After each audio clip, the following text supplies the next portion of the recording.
Hey, welcome to Liquid Lunch. We're here live. It's the 29th of January, 2013 now. It's January 29th. Is that what you said? That's what I said. Okay. Of 2013. You kind of drawled that. And Sandra's here. Hey. And it's me, Hugh. And we got a great show. Okay. We do. We have an amazing show Okay. today. Should we say what we got, or do you have any news that you want to just No. tell us quickly? Okay. Believe it or not, I don't. Well, we're going to get into all kinds of topics today because we've got Jason Roberts going to be coming on the show, Scott Robinson, Richard Zinck, otherwise known as Stomach Man. What is that all about? I don't know. I saw him speak last night at Mo Mondays, and You do that Mo Monday thing. I just did it last night for the first time. How was it? It's very good. Yeah? Yeah. Did you learn anything? Is that what you're supposed to do there? What's something You know Mo Monday? what it is? We should get Michelle Noré on the show to talk about it. But basically, it's like open mic for stand-up comedy. Think about that. Okay. No, just put your that, and then but it's not stand-up comedy. It's public speaking. It's like an open mic. It's not quite open because you have to kind of plan for it. But it's like a public speaking event. It's like an open mic, Toastmasters or something? kind of, but more informal. More like it's kind of a cross between an open mic for stand-up comedy and public and Toastmasters. Is what it is. So what do people talk about?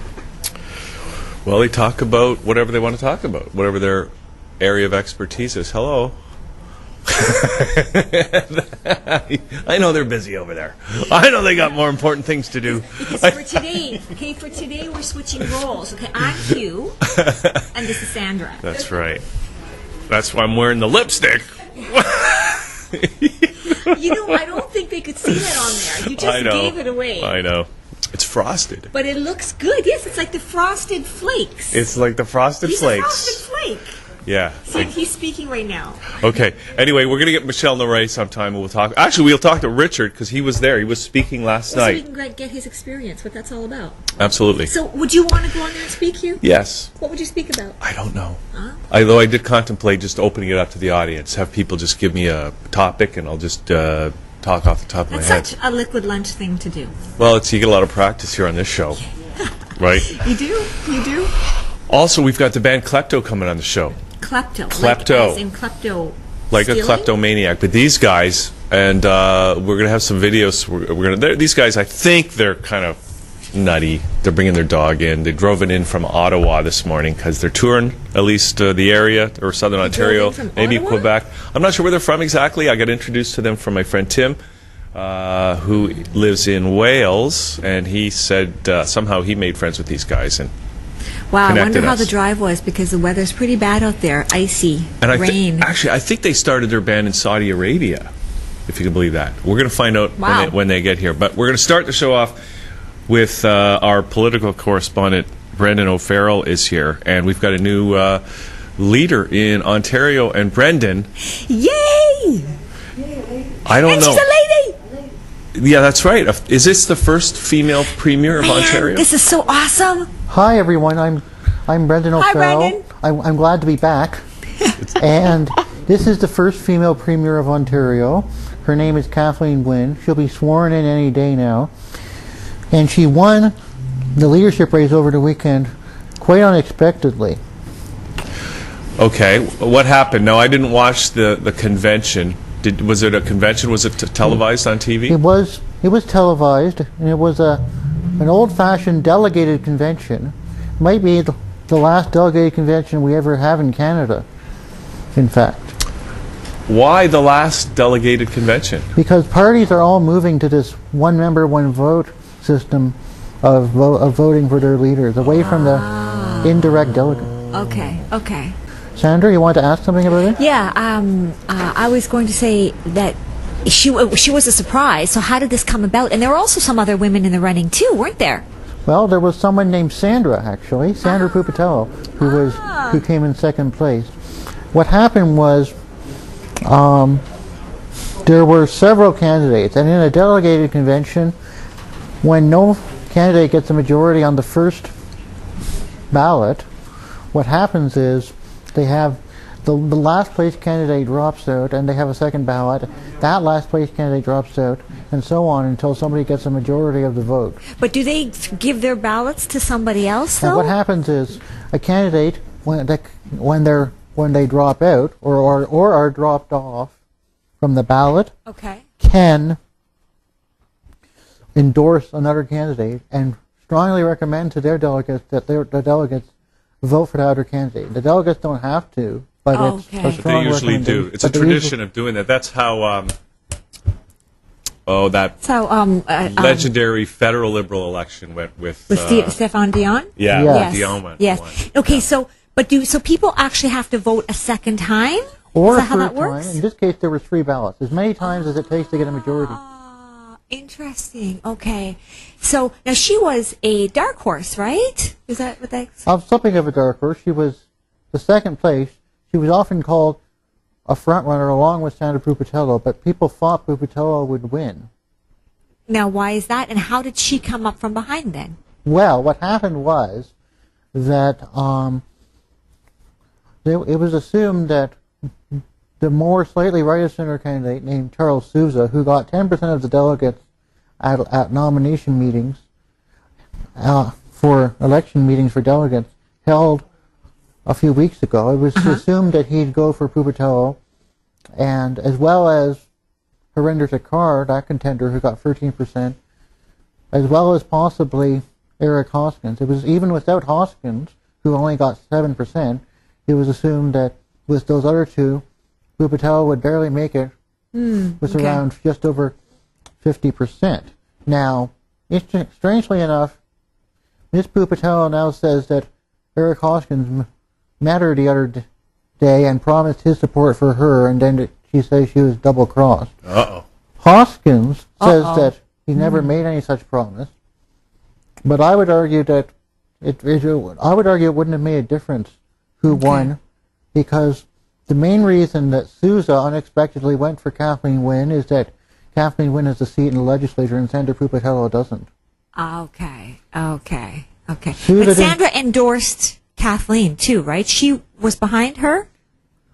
Sorry? Sandra, the girl that didn't win. Well, no, because she she didn't endorse Kathleen because she didn't was drop out running and against her. okay, so I thought she dropped out and gave her votes. No, she didn't. Oh, okay, It went to a third ballot. Okay. Did you watch it? Was it live on TV? And yeah, and I watched it at home, live on TV. Yeah. It took hours. We didn't get the final result till about 8:30. When did it start? Well, the voting actually started the night before during the blizzard.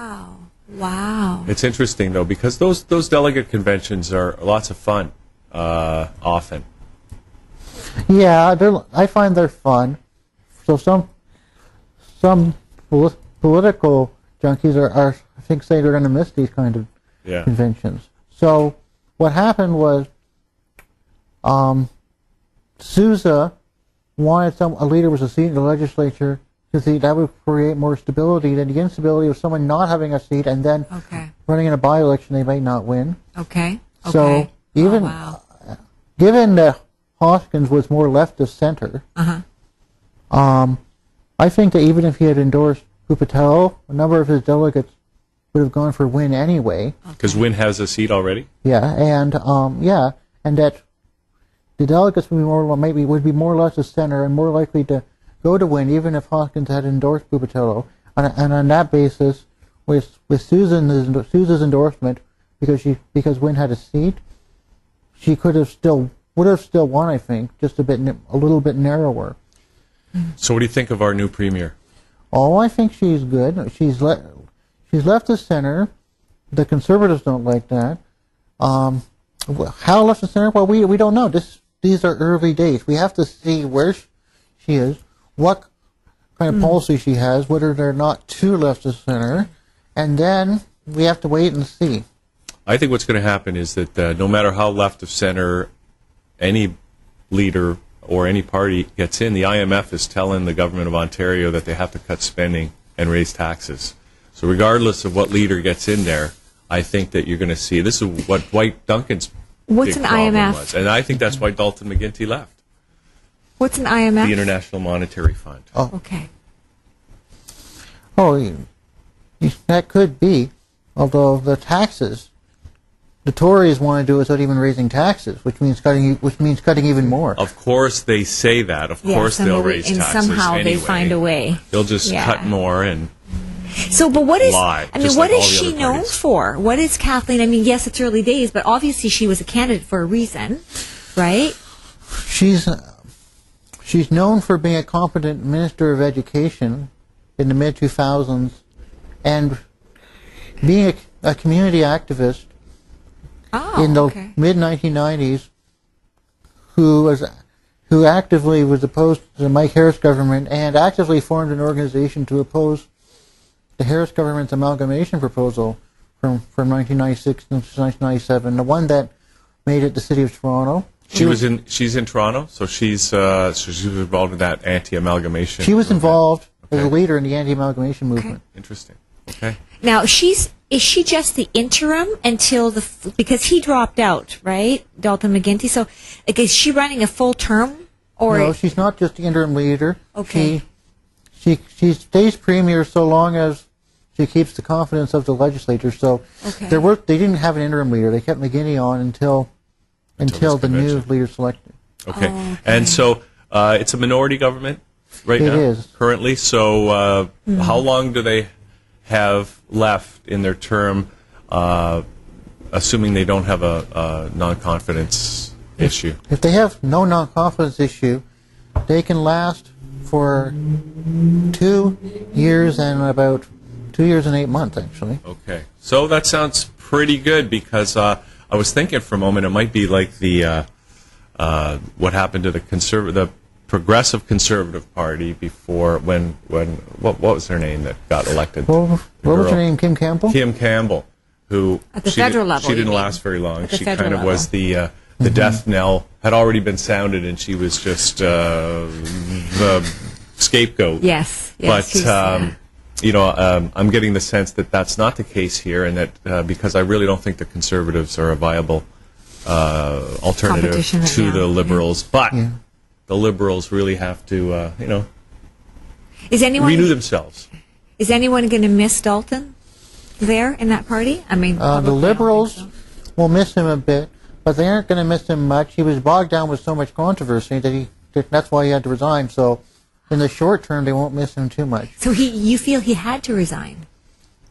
Yeah. He didn't just resign because he wanted to. It was time to move on. I think he was. I think he was just upset that he was not allowed to do what he wanted. They were being forced to cut back, forced to raise taxes, forced to deal with the fiscal problem, and I think he just had Right. enough of that. I see. Okay. Okay. Well, Brandon, thanks for doing this today. Thank you. Now, do you have a blog that you want to tell people about? Before I give you the blog, well, since I was last on the show, Barack Obama won re-election in the United States. I want to say congratulations to Barack Obama for winning re-election. Okay. Okay, great. And my blog is www.jojoj.blogspot.com. jojoj.blogspot.com. Okay, all right, Brendan, thanks for doing Thanks, this. Brendan. Thanks for as the update. always. And was we'll interesting. get you back soon when there's more political stuff to deal with. Yeah. We're going to come back in a few minutes with Jason Roberts, but we got some video of Jason, and we get to see some of what Jason's apartment looks like. So we'll So be. this is not about right- Jason. This is about his apartment. I like when he sticks his head in the Pressure. freezer. Pressure. Oh. Okay, Well, what's in the freezer? That's what I want to know. just look carefully. It's an Do I HD. really want to? I don't know. This is like a Bachelor, right? I'm not so sure we want to look in the Go Bachelor. ahead and play that video anytime now. Okay, so welcome back. Now this here is my chair that I usually sit in to, surf the web and work. And obviously that's not how it came out of the box. This part, the back part, fell down. It's supposed to sit like that, right?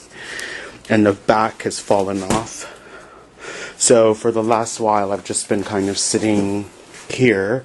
And then yesterday I was sitting, like, I guess it's kind of maybe hard to see, but anyways, yesterday I was sitting and I leaned over and this thing just fell over.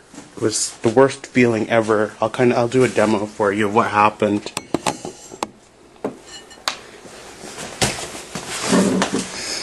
Okay, so here's me sitting, typing. typing, and then this happened. So, the good news is this. I went to the mall today, and as I was coming home, I found this sitting next to one of the garbage cans. So now I have a place to sit, as you can see, and it's actually pretty stylish. I think so, anyway. So, yeah. Anyway, something really important happened a while ago.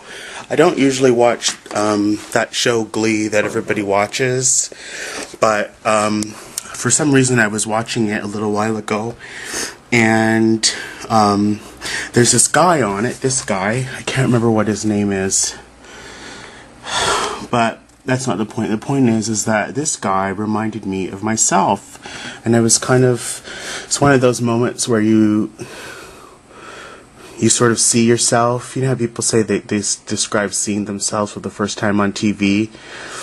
Or, yeah, on TV, and this guy kind of reminded me of me. Thought that was kind of interesting. Now we're back. We're back.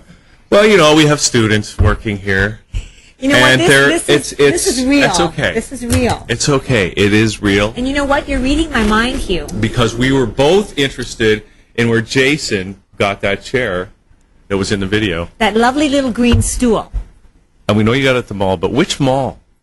Yorkgate. Well, Yorkgate. I don't know where that is. I'm not sure where that is either. Where is that? Oh, I know. Is it up around Victoria Park and just north of the 401? No, it's nowhere near there. Nice try. I give up. Okay. Do we need to know where that is? No. Do you want to know? Yeah, what part of town? Finch and Jane. Okay. Oh, way on Right. the other side. Yeah. Okay. It's a nice little stool anyway. Okay, Jason, so what's going on these days besides getting the new stool? The last time you were here, And thank you for the tour of your apartment. we by were the way. talking about man boobs, right? But we're moving on from that topic today? Sure, if you want to. Well, we want to go where you want to go. So, I mean, what are you here to talk about today? Man boobs. Well, Well, the last time I was here, I'd done a YouTube video about my man boobs. Okay. And I was describing my confidence over... I was really insecure about them before. Okay. Like, I'd actually, like, tape them down. I was, like, super insecure about my man boobs. And recently I got over it, and I decided to make a YouTube video proclaiming, like, my man boobs are great. If you have man boobs... You're you coming should, out. Yeah, exactly. Awesome. You should love them, too. Awesome. Okay, so then this video that you just saw, what was the purpose of that video? Besides, we get to know you a little bit, we get to see, what your life's all about and that sort of thing. But what was your intent behind that? Just giving you a slice of my life, everyday life. I have tons of time. I mean, I'm an actor, and I haven't worked in a while, and I have a video camera at home, so I'm always sort of just doing nothing, and I've been spending tons of time online, and I've been spending it just filming myself. Yeah. I guess the one big change since I was last here is I found out about a video sharing site like YouTube, but it's called Viewer. Viewer? Spelled VUIER.com. And it's basically just like YouTube, except it's a pay-per-view style site, so people like me, video makers can basically charge for their videos. Okay, well, that's an interesting concept because I'm not sure I buy the idea that, like, who's going to pay for content? When who's you can going to get pay it for free video on content? YouTube, Exactly. why would you buy it? So this is sort of a philosophical business discussion. So, what are you thinking about that? I agree. My first thought was, why would you pay? I guess it would have to be really, really good content. Yeah. I don't know. I can't speak for anybody else. I mean, there's tons. There are a lot of different types of content being uploaded onto the site. There's just a ton of stuff. There's like crazy stuff like wrestling videos and outdoor movies. There's like Japanese movies, like just a whole array of different types of content That you won't find on YouTube. that you probably won't find on YouTube, and I guess the quality is a bit different. I mean, I'm a video blogger, Okay. a daily vlogger, so I videotape myself every day. Wow. And there are okay. tons of those on YouTube, and I don't know. I guess I'm more entertaining than the rest of them. Okay. So these are for people. This viewer is for for more discriminating video people. Is that what you're saying? Well, I'm wondering if big companies are starting to use it so that they can charge for their content. Like, for example, maybe like a film company, film companies or Hollywood movie companies. Are they putting their feature films on there and charging pay per view kind of thing? Or is it mostly independent people using it?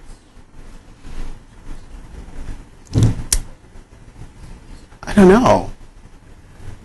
Well, it's certainly open to independent. Like I could just go on there, right? If I wanted to. Anybody could go on there. Okay. You could go on there. Okay. You could go on there. And is there, you mentioned about the quality, is it better or worse or the same as YouTube, for example? It's the same. Yeah. Okay, so is the reason you're going on viewer versus YouTube because you can charge? Is that the discerning factor for you, or is? I would say so. Yeah. Okay. I mean, okay. I guess you could say I was sort of, I was a daily vlogger video loser. Like I didn't have tons of hits. Okay. Most of the videos that I made, I just shared with my friends. Okay. So when I found this site, I was like, whoa, this is pretty interesting. Because I put a ton of work into them. Okay. And, Okay. you know, Okay. I don't know what it's like for other people, but I'm not one of those, YouTubers that has like tens of thousands of people watching my videos. I really just do it out of, sort of my Fun. own, Yeah. just for fun.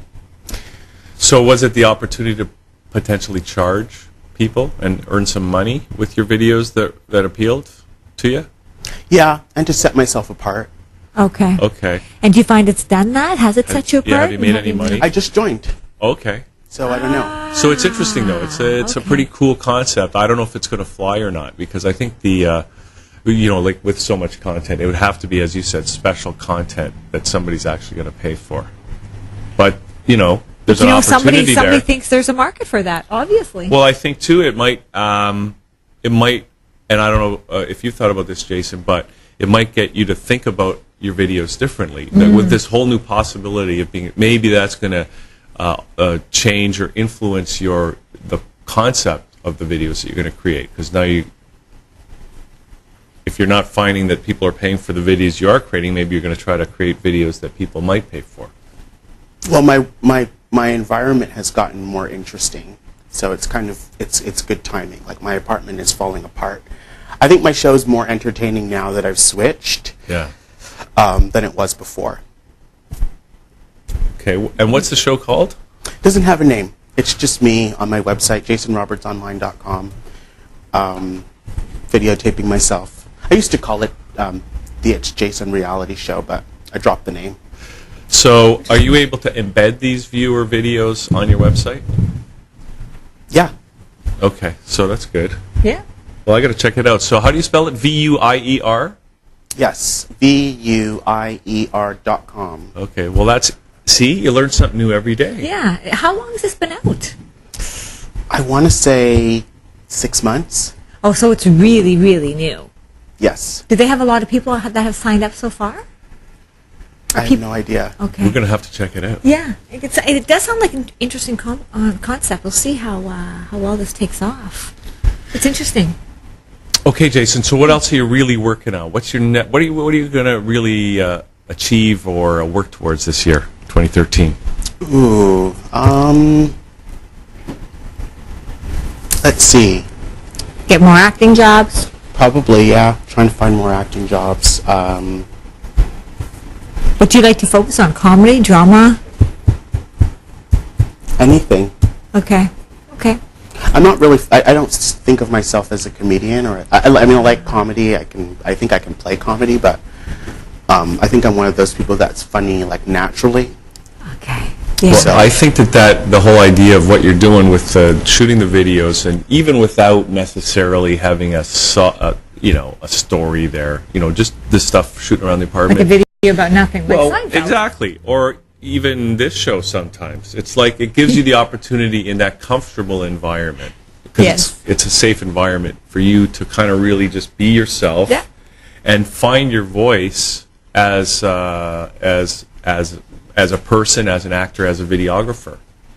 Rather than if you're in an environment where there's a lot of tension, a lot of times it's difficult to really find that what you're all about. Yes, because your guard's up. You know, and if you find that voice, then like it makes you once you find that voice, you can, you know, maybe that is the act right there. Maybe that is the show right there. Yeah. So I think it's Well, who would have thought that Seinfeld would make a show out of nothing so successful? yeah. Right? And that was a show on nothing. Well, Right. why were people watching it? Because people like to watch nothing. Because it was on TV. Okay. About nothing. Exactly. Okay, Jason. Anything Shows else you how want to intelligent we are. And this bring- conversation is really... Anything else you want to bring to our attention today?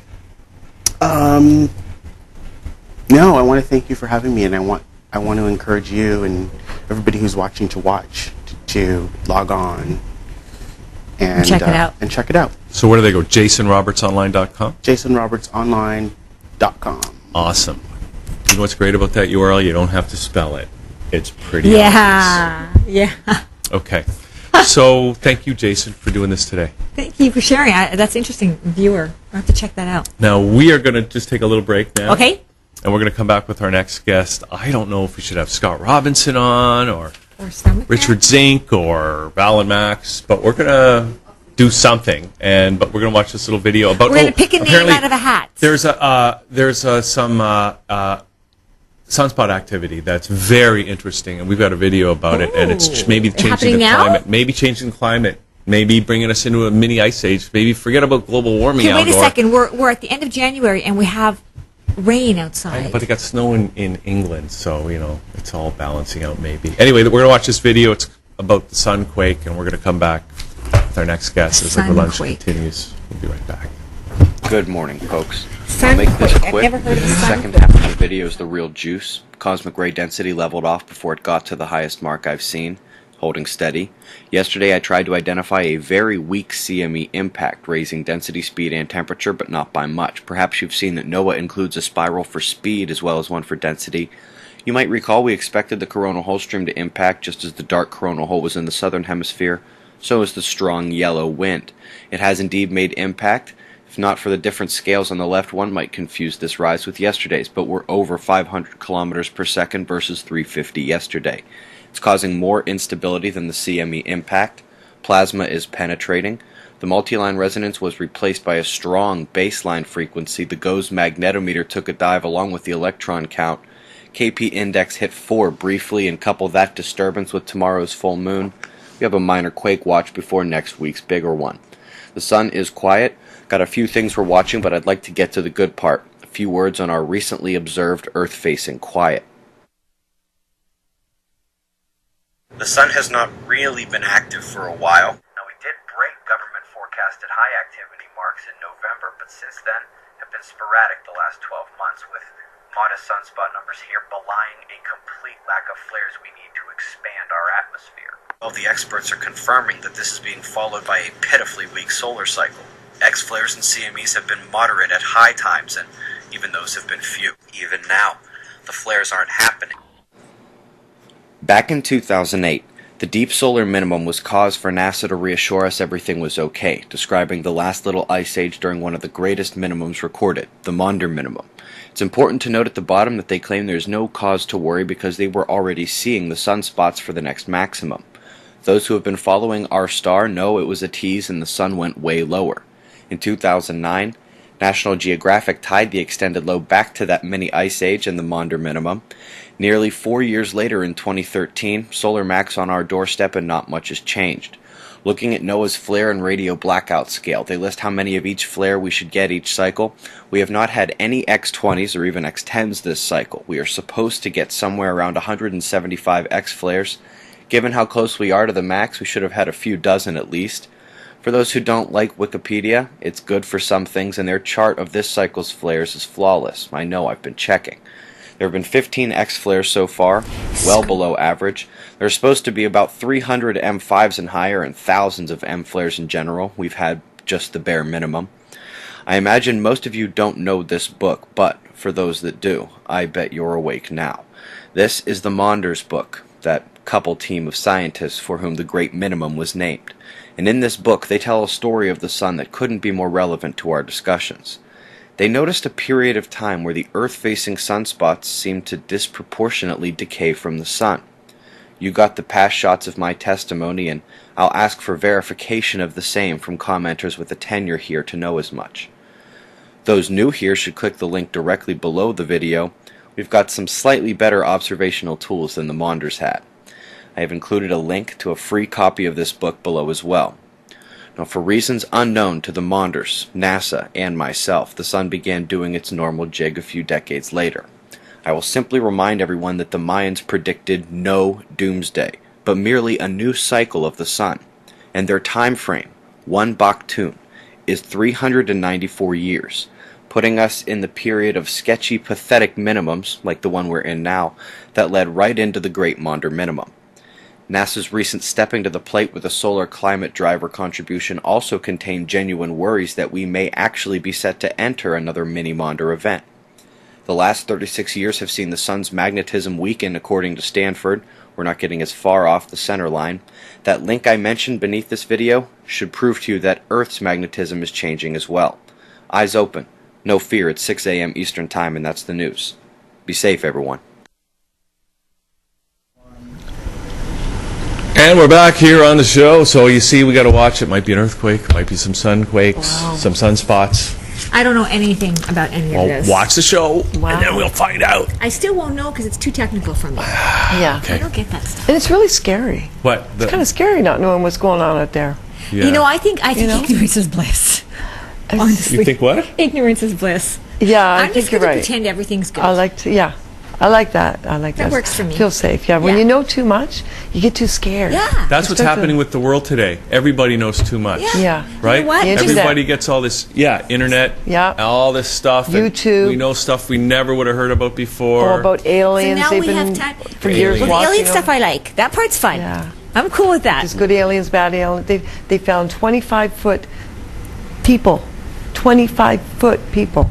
The giants that Yes. they've excavated? Yes. Now, I heard That's fake. I've seen some of It's those, fake. but I heard it was a Photoshop contest. Oh, really? Yeah. And then Okay. See what we won't know? you don't See, know? it's like 50-50. See, now you you don't- could be getting scared of something that was just a fake. Like the crop Yeah. circles. What, they're real? Some of them are fake. The crappy ones are fake. Yeah, but you know what? Probably, if you... Okay, are you a crop circle fan? Yeah. Aficionado? Okay. What is the percentage, in your opinion, of real versus... It's got to be like 10% real and 90% fake, No. right? I don't know about that. No, they're mostly real. No way. Yeah, for sure. I think the crop circles are real. Who could do that? Like, think about it for a second. No, I know, and they've done it. That's And true. also, they That's can true. do. There's radiation. There's a radiation signature, so they know Yeah. when it's real, and it just is better when it's real. And it's Yeah. like a language. They're beautiful. And the thing is, it takes a long time to do. If it's fake, wouldn't it take a It long... takes a long time, and it looks Wouldn't you crappy. hear- You can see. You can. You can see where they walked in. Yeah. And they did their little thing, and then they walked out. Plus, You they. see the footprints. But they also captured on video. I don't have a video to show, but they've captured a crop circle in the process of being made. And A there real are, one. There are Oh. little white. They're like little balls of Yeah. light traveling over the field, and then Yeah. zoom. Yeah, I saw And that all one the too. wheat goes down, and there's the crop circle. Yeah, exactly. So do you think, okay, if they are so technologically advanced that they can do that, do you think that they actually were caught on film on purpose? No, I I think don't know. it's rare I don't- footage. Somebody just happened to See, capture. I think they did it on purpose. I don't know if they even know that. Well, I think if you look and see what some of the interpretations are of the crop circles, some of there are mathematical formulas and encoded in them and that sort of thing. It's just a and fascinating they're phenomenon. landing sites. Apparently, they're landing sites too for them to identify places. But we don't necessarily know that they're aliens. They could be from another dimension. Yeah, it they may could not be, yeah. I don't know. Well, Like there's us, but you're- extraterrestrials and interterrestrials. Yeah, we don't know. Okay, but anyway, that's not what we're here to Anyhow, talk I'm about. sorry. We're here It's to so talk about the interesting. superstars, right? Yes. Val and Max are here. Absolutely. So, Great performers coming out. Oh my gosh, they are so good. Wow. I'm just mesmerized. Wow. So tonight again. Is the last one? This is the last quarterfinal, so it's the last Okay. chance for anybody to get in. Then it's closed. Okay. Then we start the semifinals. Okay. So it's 21:52 Danforth Okay. at Woodbine. It's at the Relish Bar, and it's great. The food is fantastic. Awesome. And we're probably going to be doing the semifinals there as well. Okay. She really, really likes the show, and so again, we're going to do the semifinals there. It's small, it's quaint, and everybody's kind of like this, but it's really neat. That's good. That's I good. really like that. People have more fun when they're all Yeah. bumping up against Yeah. each other. Yeah. Absolutely. I think so. It's a great sound system, great little club. Joanne's wonderful. I really think she's a great, club owner. Well, restaurant owner. It's not necessarily a club, it's a restaurant. Okay. But it's a sold- club at They night. sold a lot of vegan food. It's really good. This is your kind of place. Wow. I'm telling you, Sandra, it's your kind of place. See, I'm thinking hot dogs with relish. I'm No, like, no. oh, okay. So No, it's they've wow. got Vegan quite hot the dogs. extensive Vegan hot dogs. menu What's the that- address again? 2152 Danforth. No, what's that Danforth near? Avenue. Like, what's the Woodbine. subway stop? Woodbine? Woodbine, get off at Woodbine Okay. and just walk one block east. So okay. after tonight, when we go into the semifinals, how Correct. many weeks has that been determined? How that's going to roll Well, out? we're going to have roughly 36 semifinalists. And so that's probably going to go over 2 nights. I don't think we can get through them all in one night. I can't. You're going to get through half of that in one night. 18 people in one night. Well, we're going to try. So if we have to, that's why Wow. it's TBA, because we don't know. Okay. So it's either going to be 2 songs that they're going to perform each, and we'll divide it over 3 nights, and then we'll do one final night, because that's the only night we can get all the sponsors to come down and judge. So I'm hoping that you'll be there to judge with us. What night is that? We don't know yet. That's Okay, it's let a me know. TBA. That'll and be fun. Place to be. Yes, that'll be a great place. Hey, tonight's Tuesday. Yes, it's Maybe I Tuesday. can get my band to come out. I know I've said that Sure. before, but they're so hard to get together. But no, but the thing is, you can't judge yourself. That's okay. Well, they could come out and just do a spotlight kind of Okay, thing, and okay. They we're can even videotaping. eliminate us. Yeah, They can even eliminate We'll us. get the hook. We have a hook. Okay. Big hook. It's Gong. like the gong, yeah. Okay, that's great. And people So- can get more information on the Yes. superstars.ca website. Yes, Superstars. www.superstars with the With the Z.ca. Yeah. And you can sign up there, and then you can come down to the club. So, or Okay. you can sign up at the club. And it's a $20 registration fee. $25. I got it wrong. $25 registration It's fee. 25. Okay.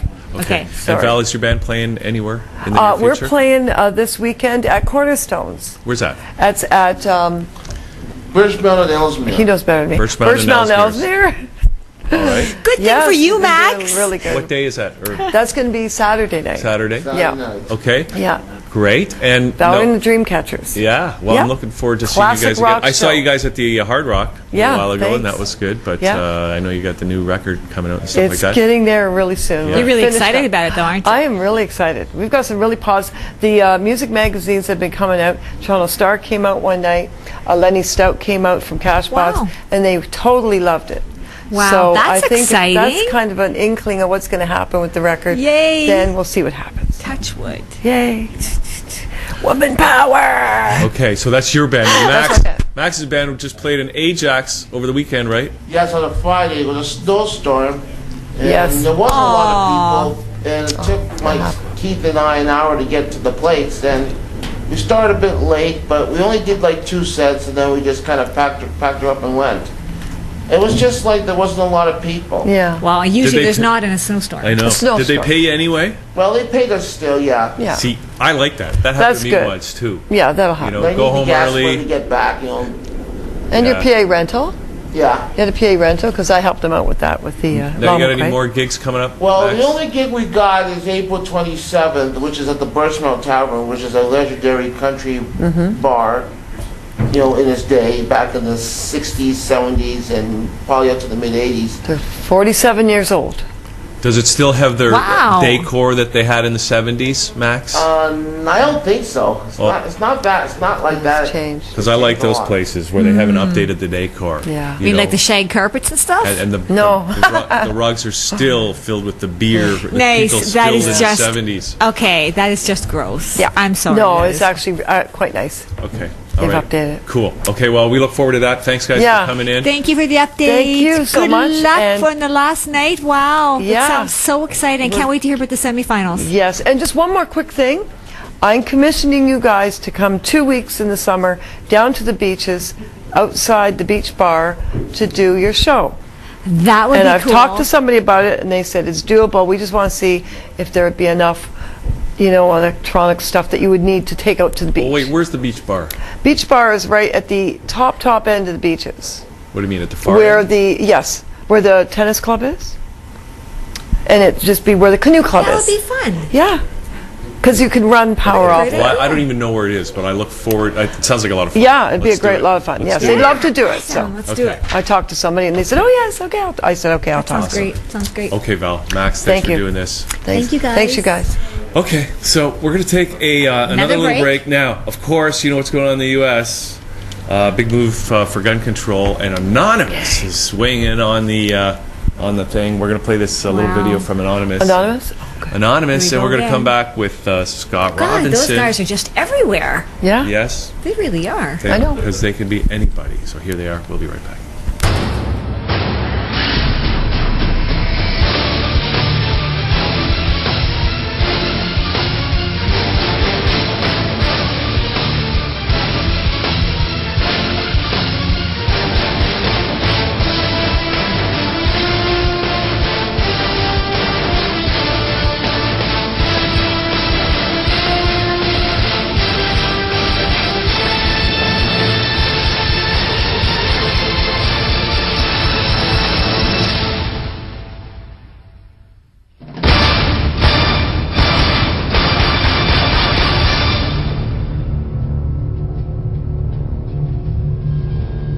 Greetings from Anonymous.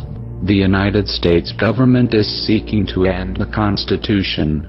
This will endanger the American people, and we will not stand by and watch while this government of deception prepares to rip away from us all of the freedoms that our forefathers granted us. The freedoms that were fought for, bled for, that our ancestors died for. We must ensure that blood was not shed in vain, that their lives were indeed lost for a great nation that is not yet lost. We refuse to let the United States government destroy our way of life. The United States government insists on labeling us as terrorists. The question is, who do we terrorize? Is it probable that the United States government is truly afraid of we, the people? Nevertheless, the time for action is now. It is time to remind the government that we, the American people, are the ones who hold the power of this country, not them. The American people have realized that the current government is no longer functional. Our economy is unstable, our representatives uncooperative, and our system destroyed. We are not calling upon the collective to deface or use a distributed denial of service attack on a United States government agency, website, or affiliate. We are not calling upon the people to once again occupy a city or protest in front of a local building. This has not brought on us any legislative change or alternate law. It has only brought us bloodshed and false criticism. For the last 12 years, voting has been useless. Corporations and lobbyists are the true leaders of this country and are the ones with the power to control our lives. To rebuild our government, we must first destroy it. Our time for democracy is here. Our time for resolution is here. This is America's time for revolution. To restore our constitutional rights. To once again be free. Therefore, Anonymous along with the American people have decided to openly declare war on the United States government. This is a call to arms. We call upon the citizens of the United States to stand beside us in overthrowing this corrupted body and call upon a new era. We refuse to be a police state. We refuse to be brutalized and dehumanized by the very people our tax dollars fund to protect our cities and streets.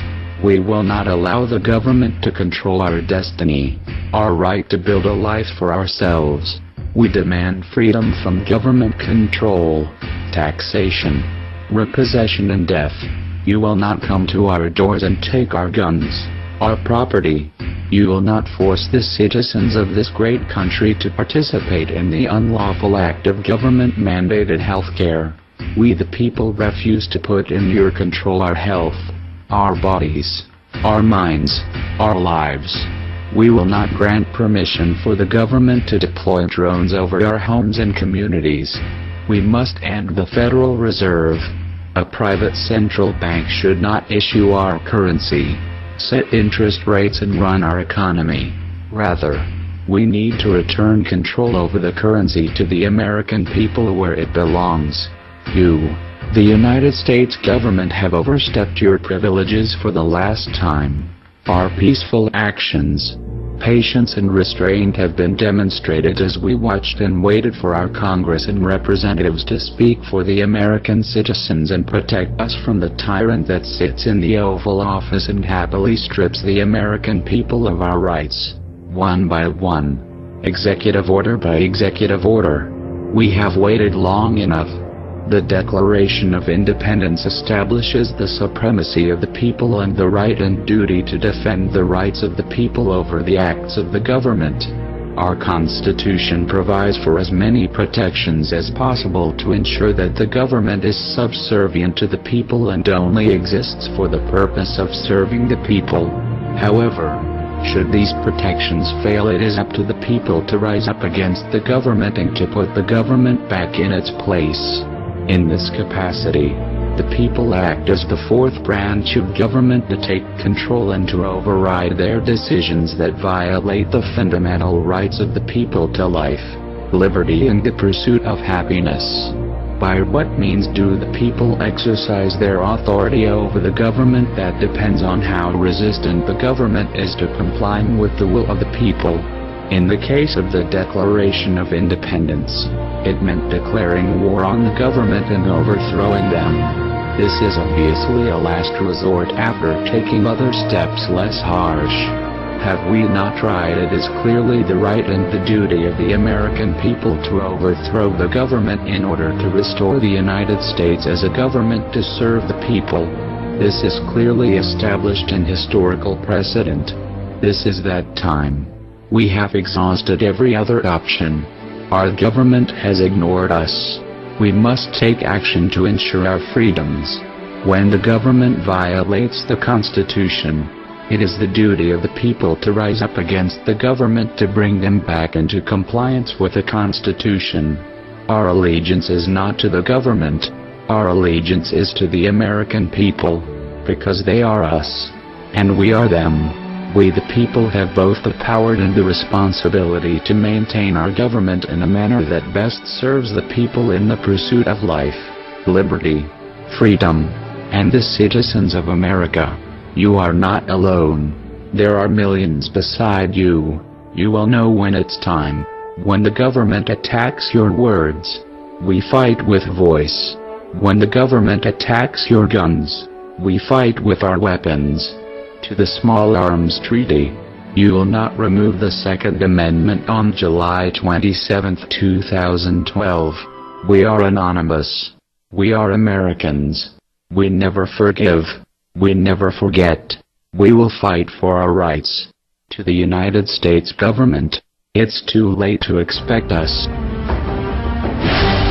Operation American Freedom engaged.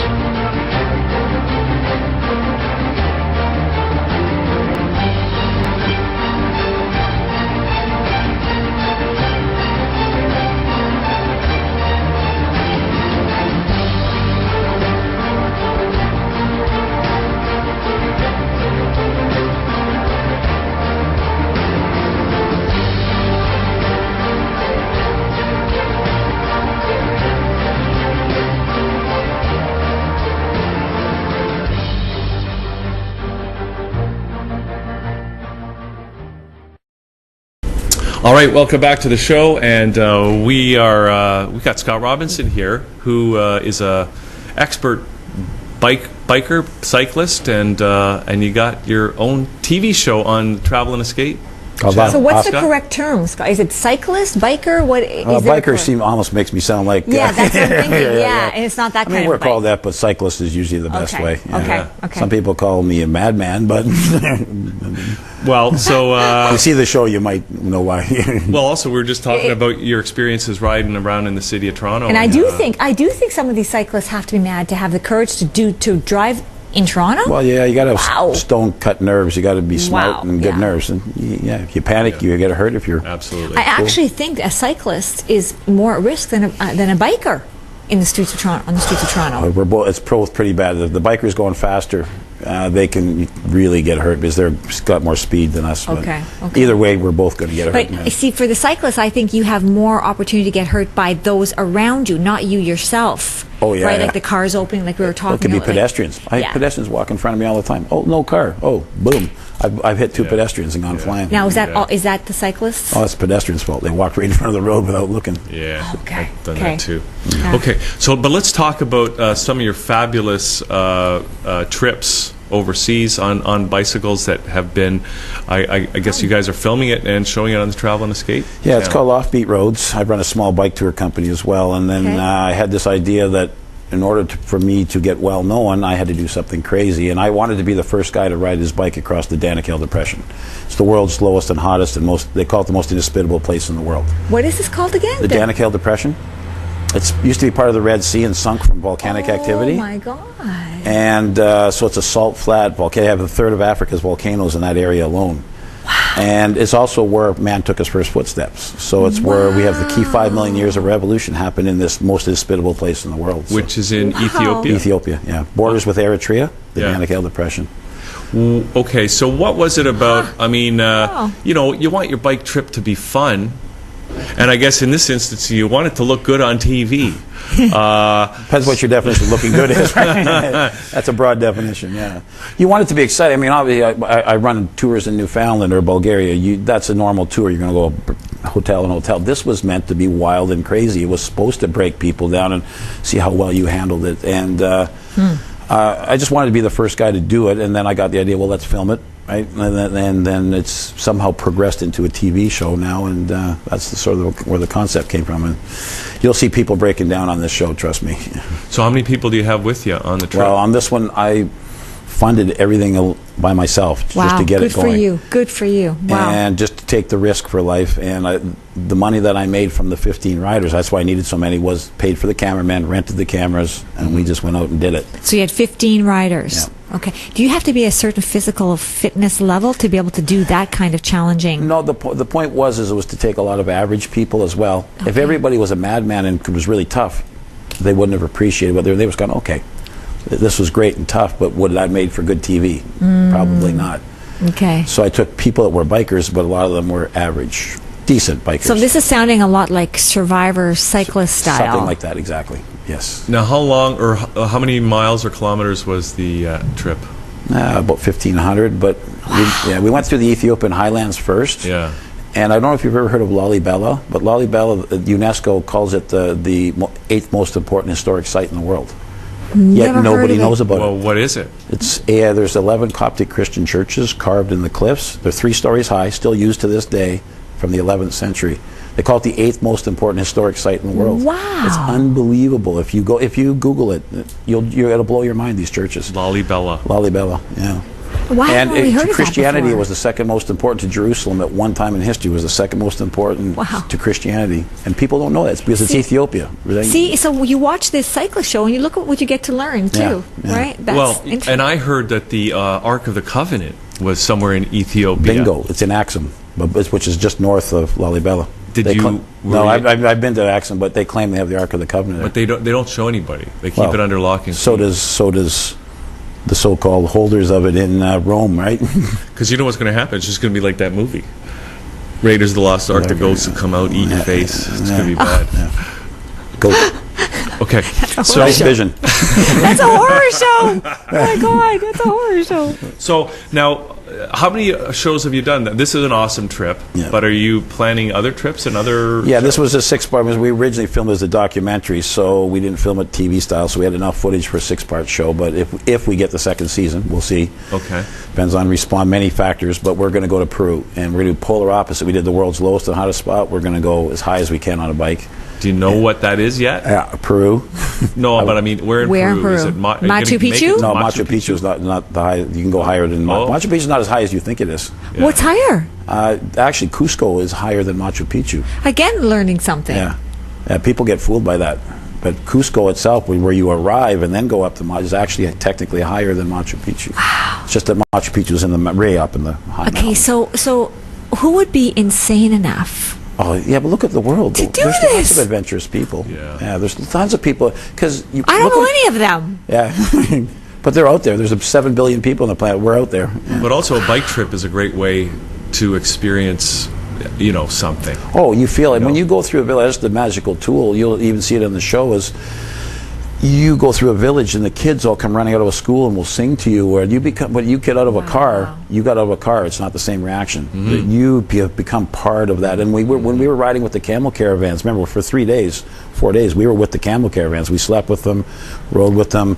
We went out to a salt mine in the middle of the desert where the camel caravans start, and we followed their 3-day route. Wow. So you become part of that camel caravan, right? You can't do that in a car. You don't get that feeling. That's the magic of the bike, right? Wow, interesting. Now you mentioned the first these 6 shows have been shot. I guess Yep. that's like the first season. Yep. Of Three are out right now. First 3 have come out. Okay. And then you're going to do the Peru. Well, we hope to. Yeah, we're gonna. If all you people watch my show and go, yeah, we'll hopefully get the second season. I just think now you were mentioning some other bike trips that you've done. You did Alexandria to Cape Town? Yeah, Cairo to Cape Town, Alexandria to Cape Town. Yeah. Okay. Now that's one that I've kind of imagined doing That's myself. incredible. Wow. Yeah. Do you run into people are worried about they're going to run into problems, maybe get into a war zone or be treated badly by people? Did you encounter anything like that? As opposed to riding across the United States, where they're the most violent country in the world, right? I would not ride through the United States, but I would ride through Africa. Yeah. But you pick your countries, right? Okay, so Yeah. does Travel and Escape play in the States? No. No. But online, eventually, it'll be shown around worldwide. Everywhere. Yeah. So, Yeah. okay. So We're obviously hoping to get picked up, too, as Yes, well, by yes, bigger networks. yes, That's always what you want, right? Yeah. Now, how long are the shows? Are they half an hour or an Yes. hour? Yeah. So you're really taking people on this adventure with you. Yeah. Wow. And it's in HD, right? Did you have GoPros? I look good in HD, by the way, yeah. You look great in that red shirt. Thanks, yeah. It's an awesome color on you. Matches my eyes. So did you use GoPros at all? I did. I had one on a lot, so you'll see some footage from the biker's perspective. Yeah, that's You know, great. going So through the camera. GoPros is on the Yeah. like, I camera had it. on. I wore it here most of the Okay, time. You can okay. put it here. You can put it on your bike. I wore it here most of the time. So when we went through tribal villages where they didn't like cameras, Yeah. I could film that as I was there. And you also got the biker's perspective, right? Going through the Okay. camel caravans with your. So some of the tribal villages did not like the cameras. Oh no! You got to think. There's a tribe back there in the middle of this desert. Do you think they're tough? They're tough. They're probably the toughest tribe in the world. They're called the Afar people, but Afar. yeah. And look where they live. It's like living in Death Valley, but they survive. And so they have I think what was their famous quote? If you have gone through life without killing, then you have not lived. Wow. Now that doesn't mean they're going to kill a tourist. They're not. I'm talking amongst themselves. They're often very. So they're pretty barbaric. I wouldn't call. No. I call the United States barbaric, right? Okay. Yeah, it's Just primitive. I guess you could use that word. No, it's Okay. just they're a tough people. They live in a tough environment. You see that all over the world. It's just that they're very tough people. I'm not talking that's a rampant thing. I'm just saying that's an old Afar saying. They're very tough people. So you come in there with big cameras, chances are they ain't going to like it. Right? Did you get a chance to interact with some of? Yeah, some of them are a little more used to the few intrepid tourists that come through on 4x4s. Do they speak English? No.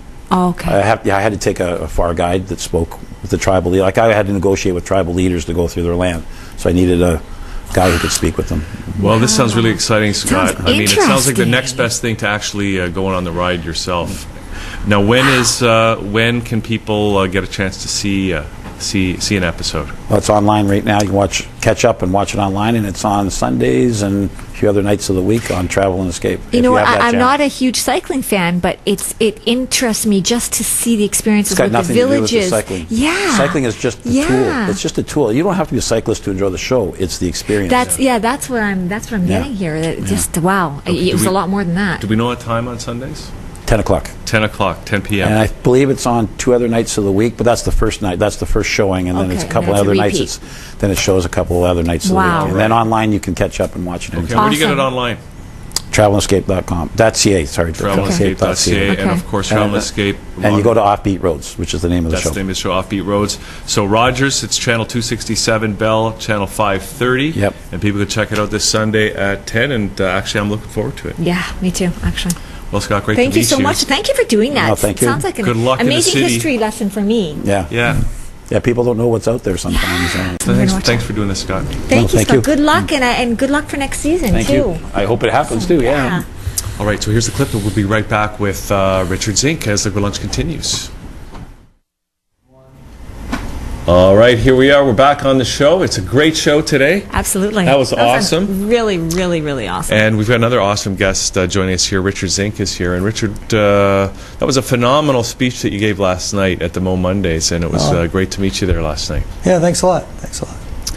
So, I mean, as I was sitting in the crowd prior to all the speakers starting, I was hearing from a lot of people about that you were going to be speaking. There seemed to be a little bit of a buzz in the crowd, and people were looking forward to your speech.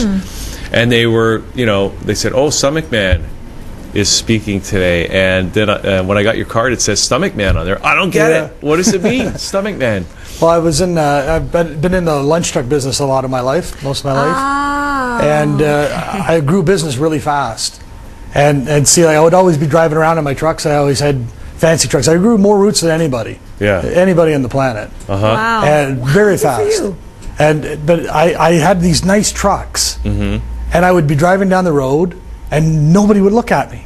I had brand new trucks. Everybody else had old trucks, but nobody would look at my trucks. Yeah. And then I started getting press. I went to Guelph, and I took over Guelph. I had 10 trucks there in the first month I was there. I did like $6 million the first year I was there. From nothing. Yeah. Wow, good Right? for you. But so I was getting all local press, but I couldn't get the big press.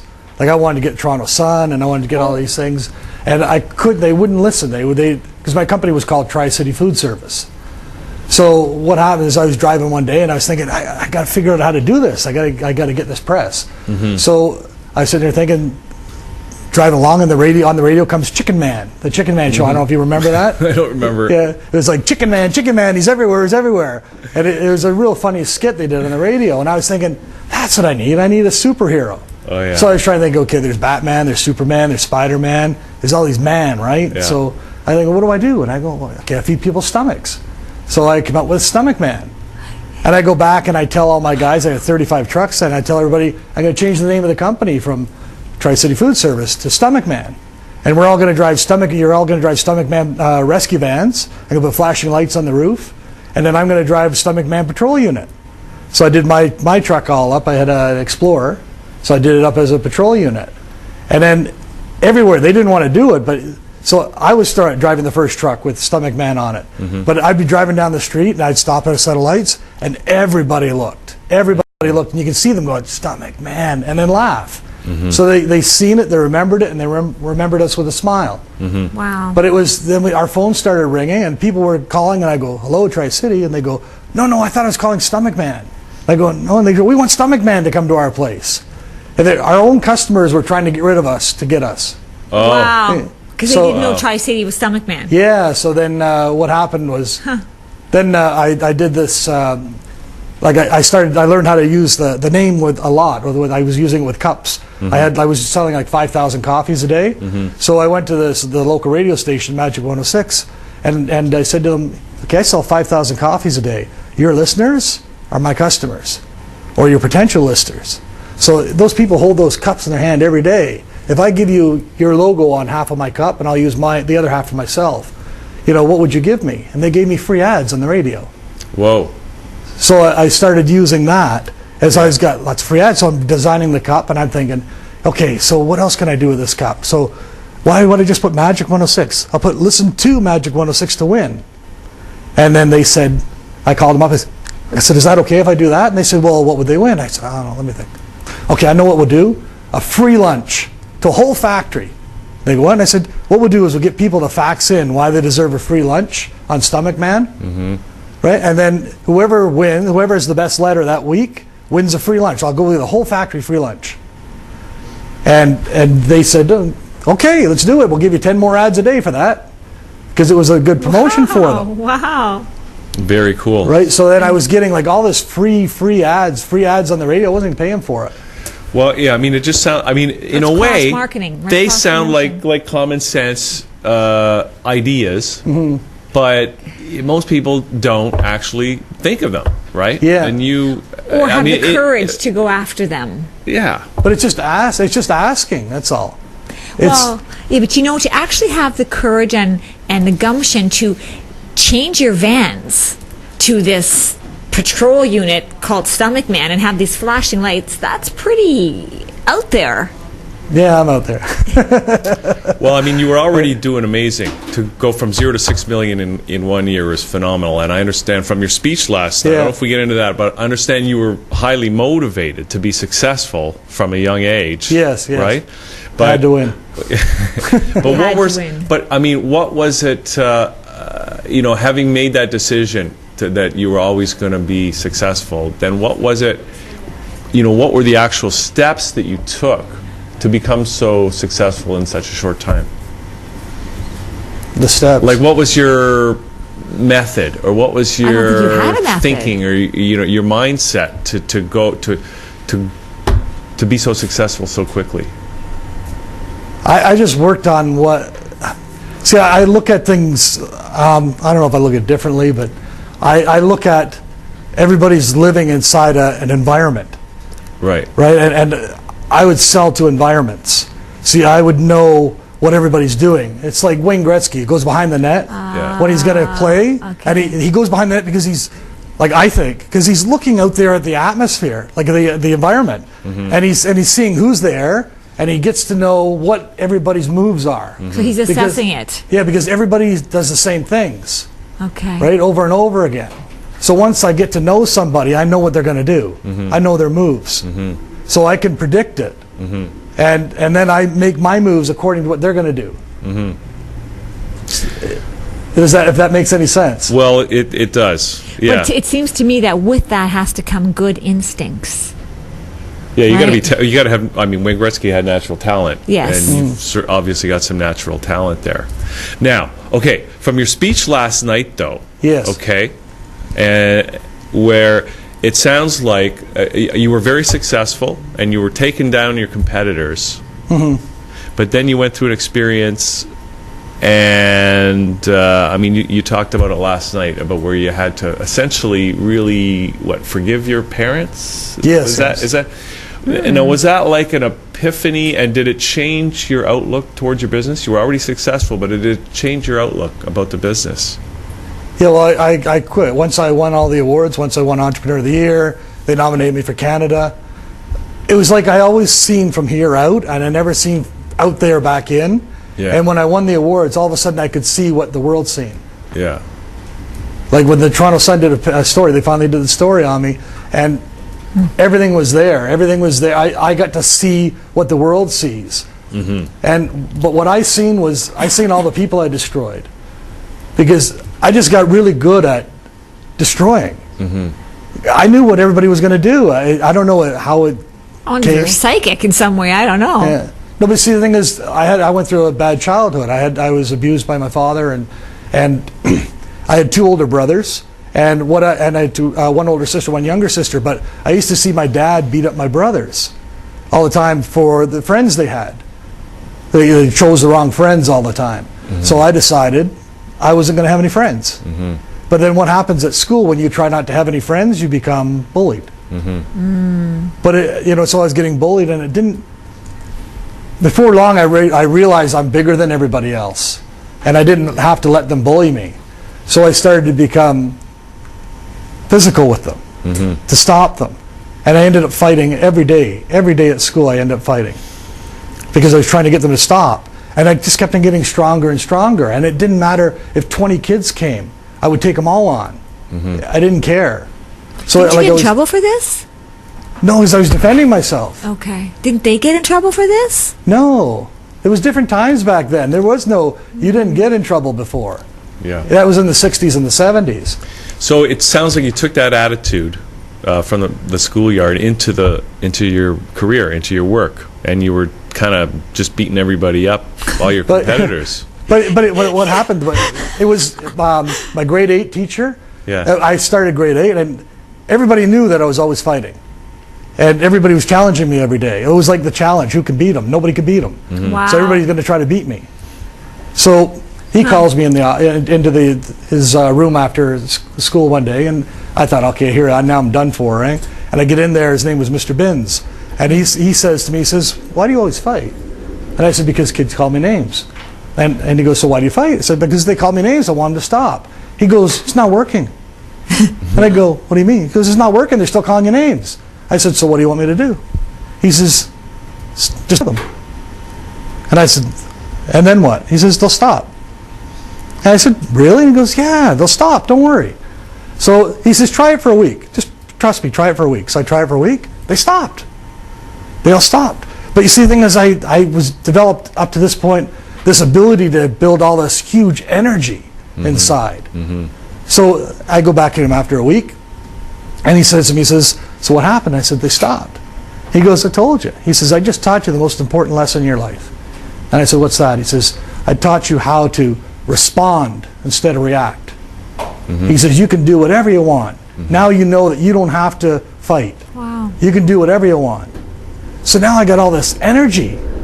You know, some kids would start calling me names still again every once in a while, but I would build up this energy, right? And I had to do something with it. So that year I got the highest marks in my school. Wow. And I got the school letter because now I was starting to think instead of You punch. channeled that energy differently. Yeah, so I started to think.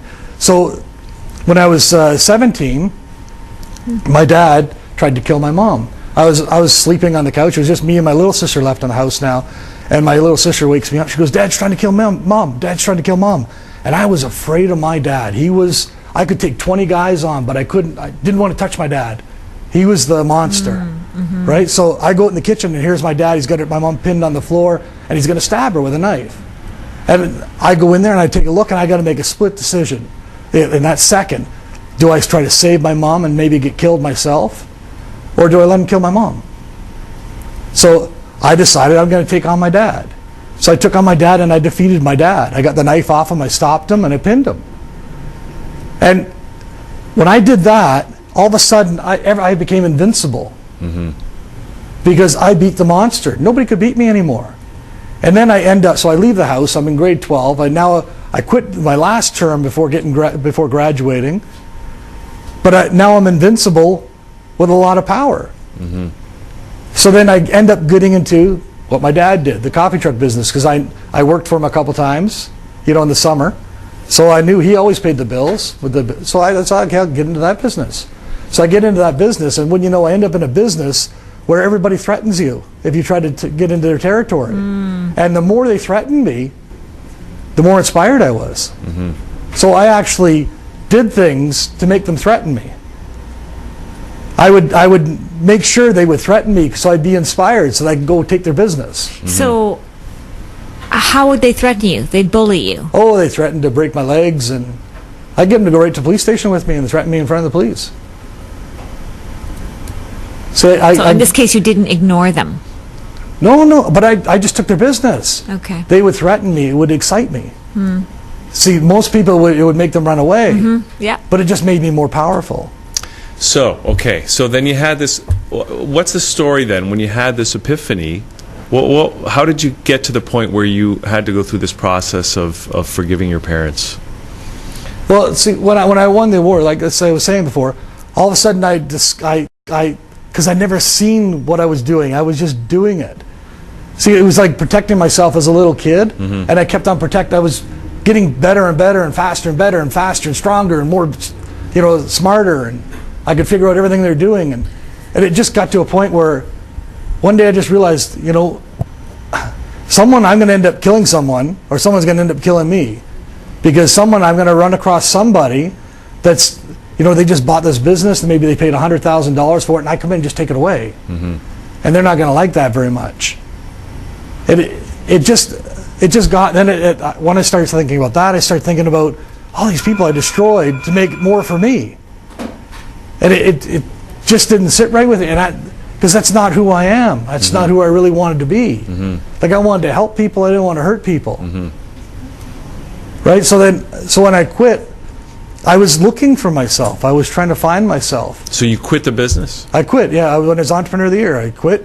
Once they nominated me for Canada, I didn't want to go across Canada defeating people. I just did like Ontario when I made the 50 entrepreneurs to watch for list the year before. So I decided that I had to turn it up a notch, like, to win. Because if I got the 50 entrepreneurs to watch for list with how I was doing it, I had to be even better to get Entrepreneur of the Year. So I turned it up. Which means you tried to defeat more people. I did. I didn't defeat them. I annihilated them. I took everything. No matter if they got a flat tire, they lost business. Like, I was working all the time. So what happened? What do you mean when they get a flat tire? What happened when you quit? Oh, well, my family wasn't too happy because we were at the top of the world and we went. Yeah. But the guys that I worked with, like, I thought they would say, you know, like, hey, come on, don't quit, stay. But they didn't do that. They had a party and they celebrated my death. And they gathered all my stuff, my shirts, my ties, all these things I made, and they burnt them. Wow. And that was the guys I was working with, because obviously they weren't all that fond of you. No, but see, because everybody, so I had a slogan, which was, you're either my friend or you're my enemy. But I found out later I didn't have any friends. I had enemies, and I had people that didn't want to be my enemy. So it was like I was like the dictator or something. Like the Wicked Witch. Yeah, but you had to, but you had to do what I said, or you lose. So no, but it was your company though. Yes. Right. So you just walked away from your own company, or did you sell Yeah, no, it, I just shut it down. Okay. I just went in one day and closed the doors. So when you said when people had a flat tire and they lost business, how did they get their flat tires? Are you saying you guys did things like that? No. Okay. They would just get a flat. They'd say they had a flat tire. I'm just saying, whatever. If they ever had a day that something went wrong, they lost business. Okay. So what happened then? Did that affect you? The fact that the people at your own company were burning your stuff? Oh yeah. And so what did you do then? Well, see, when my dad tried to kill my mom, I was punching my dad out, and I was looking at him, and he was looking at me like, "What are you doing?" Like he didn't, like, it's in his mind. It looked like I didn't do anything wrong. What are you doing? Like, I don't know. Maybe he was just threatening my mom. Maybe he wasn't going to kill her. Like what I seen was he was going to kill her. Did she say anything to you after that? Yeah, but my mom. There was 5 kids in our family. My mom was always forgiving. Okay. Right. She didn't want to. Like, I talked to her after. Like, she didn't want to lose all of her kids. If she'd said something or did something or called the police, then maybe she's going to lose her kids. It didn't work. Right. So when I took over from my dad, like, I told my mom, I said, "You get rid of him. I'll help you." I came back. I helped her pay the bills. I helped her, pay the mortgage so she could keep the house, and my dad went away. But when I seen those guys, like, so what happened was after I shut down the company, I go back and I had to sign over all these trucks, all the leases were in my name. So I just told all the drivers, "I'll just give you the trucks, just take over the lease."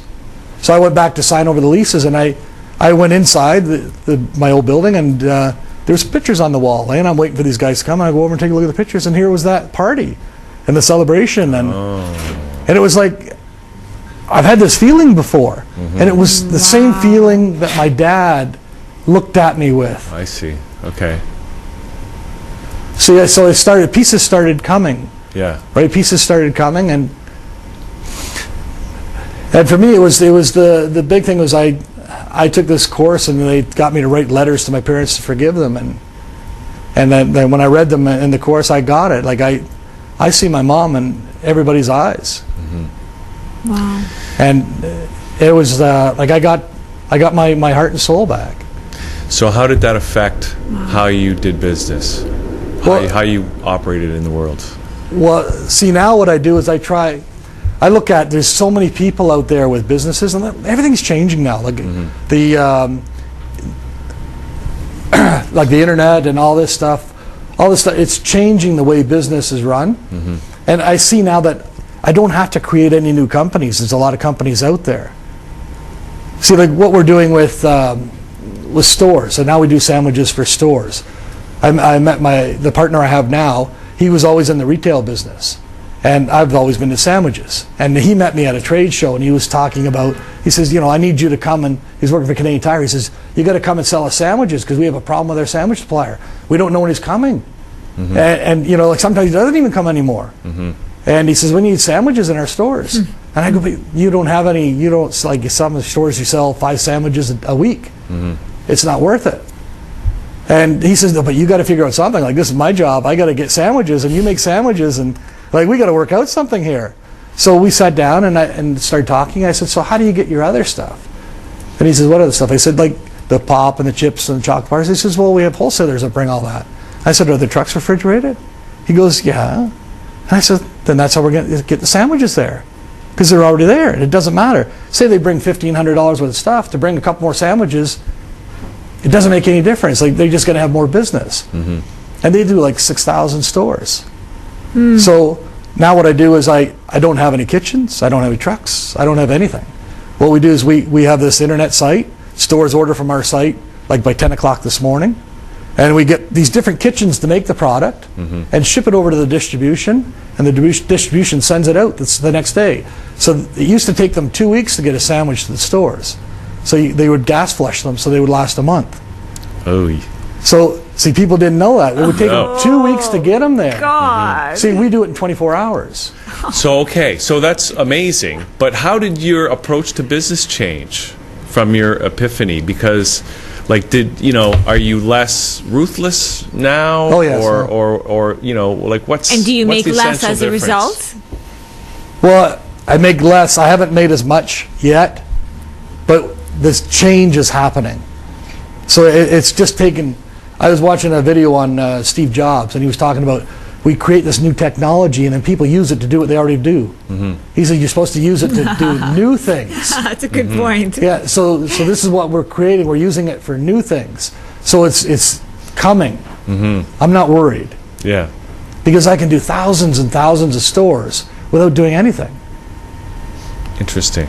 Because we just went to. So it's a matter of it catching up to you, because you're just a little bit ahead. Well, see, in 1994, I put computers on the coffee trucks. Back in 1994, that was part of the reason I got Entrepreneur of the Year. I put POS systems right on the truck. See, we're also working on that too. We're working on trucks. We're changing the trucks. So, see what's happening. The economy changed so much. Manufacturing all left, or a lot of it. So the trucks aren't doing what they used to do. Right? Yeah. Before they wouldn't listen to me, and now they have to because they're not making the money. Right. Right. So what we're going to do is we're going to change the trucks from coffee trucks to media trucks. People will still think they're coffee trucks, but they're going to be media trucks. We can do check cashing on the truck. We can do lottery tickets. We can do advertising on the truck. Say like Kraft has a new sauce. They can give away free sandwiches with their sauce on it to try it with customers through the trucks. And we're going to have computers on all the trucks. We're almost there right now. I have the computers on the trucks with TV, like with monitors on them and cameras. Wow, that would be very expensive. No. It's not expensive anymore. The technology is so cheap now. Yeah, and getting cheap. It's a whole new business you've had to envision here, essentially. Yes. But it's the rebirth. They're going to make more money. So what they can do is they can make more money on the ads and doing promotions and all these other things. They can bring the price of their sandwiches and everything else down. Right. See, their sandwiches where they made their money before, they don't have to do that anymore. Now they can make it over here. Will they be able to give the sandwiches away for free? Yes. See, it's going to be like a Facebook truck. Is that what Facebook does? No, because Facebook's free. Yeah, no, but see, that's the model is around Facebook. Because you see, if you go to a factory, and there's more immigrants working there, but they don't buy. See, Canadians, it used to be all Canadians, and Canadians they just waste money, right? So they would spend lots of money on the truck. Well, the immigrants don't, but they're there. But if you can draw them out to your truck, see, now you can make money from them because they're there. Yeah. See, just like Facebook's free. So I have permission on a coffee truck to go to a factory. If that factory has 300 people in there, it doesn't matter if only 10 used to buy. Now I've got permission to get in there with my truck to access those 300 people with something else. Okay, so that's an Wow. awesome story. And we're just about out of time here, Richard. But besides the Stomach Man business, or I'm not sure, we're going to find out exactly what it's called and get the contact info. But you're also doing this public speaking now. Yeah, just motivating people with your story and with your with your expertise in business. So people, I mean, we had a chance last night to see you speak and tell the whole story. But have you got any speaking engagements coming up that people might be able to see you at? Well, I'm just booking more now. I just started. That was so people can get one in of my touch first. with you and actually book you to come out and, Sure, and sure. motivate them. What is there a website for that where they can do that? Yeah, it's stomachman.com. And is that the same for the business? Yes. No, the business is a different one. Should we? Well, let's give out that information too, because I'm sure there are people out there that are intrigued and think they might be able to work out. They might need your service, or maybe Yeah. they've got an opportunity to work with you on that. Yeah, that one is C2C Food Network. Like SEA? Yeah, C2C. Yeah. Food Network. Foodnetwork.com. .com. Wow. Okay. And are you in Toronto, or are you still out in Yeah, Guelph? well, I never lived in Guelph. Oh. Okay. Anyway, great to have you on the show Thank today. you for sharing your Great to meet story. you last night, and great to hear this today. You're an awesome motivational speaker. Thanks a lot. You're welcome. Okay. Well, we're going to take a quick break. That was really interesting. Absolutely. I think he's an idea man, not a stomach man. Well, he's got a lot going on there. I know. That's what I was thinking. No, I'm going with the talking. I'm going to talk about how I get the ideas. Yes. Okay. Well, we got the band Clepto in from Ottawa. They drove in from Elvis Ottawa in the this house. morning. Elvis is in the house. Elvis is in the house. So we're going to play this video. It's they did a fundraiser in Europe. Wow. And apparently Awesome. people in From Wales one are way to go. watching because our good friend Tim O'Sullivan hooked us up with these guys. So let's watch the video, and we're going to come back and get some live performance with Clepto right after this. Hi, my name is Alexander Cabral. I was born in Montreal, Canada on September 29th, 1984. Parents are from the Azores Islands in Portugal. Hi, I'm Nico Chanzi Antonio. I was born in Winnipeg, Manitoba, November the 4th, 1984. My family is from Greece. My name is Philip Ahaj, and I was born October 5th, 1983 in Limassol, Cyprus. Hey, my name is Freddie. I was born on the 8th of December, 1986. Philip is my brother. Our father's Lebanese and our mother's Armenian from Cyprus. Welcome to our fundraiser video.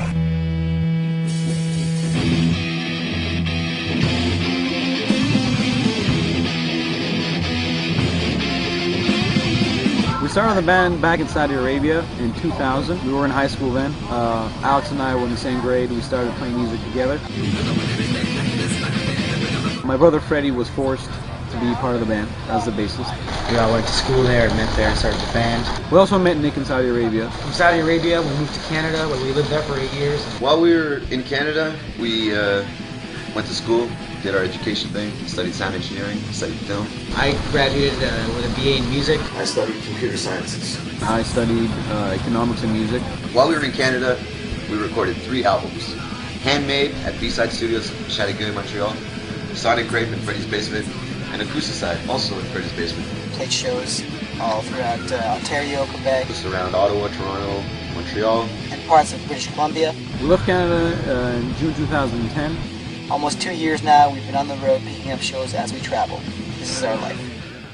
While we were down here in America, we had the opportunity to set up shop, so we chose Los Angeles. For the past 6 months, we were living in the recording studio. We're very proud to have been able to establish our own music production label, Holistis. The thief in Greek. So the purpose of the recording studio and opening it was twofold. We had Holistis Music and Productions, which was a company that we had always envisioned in our minds. The main goal of Ulysses is to back all the bands that are related and connected to it. Bands and artists that are related and connected to it. In the studio, we put out our 4th record, Kebab. Kebab, Live Off the Grill. And put together our Get Fuck Let's Rock. Get Fuck Let's Rock. A compilation featuring a lot of really cool bands that we met in our travels around the Southern California regions. Once a month, we held an event at the studio that we called Holistis Nights.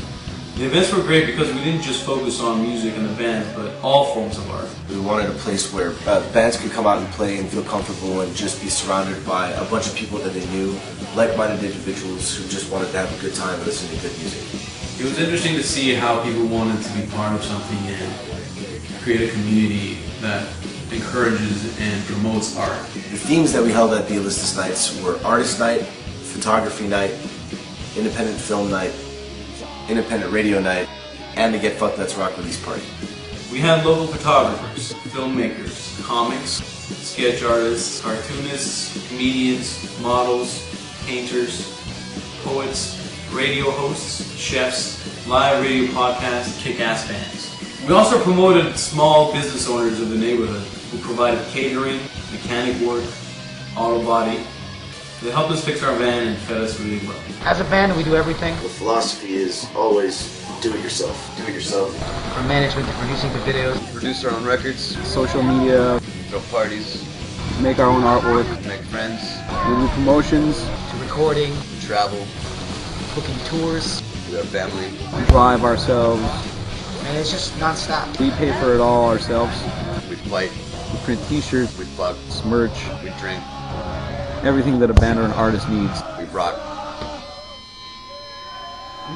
We're Clepto.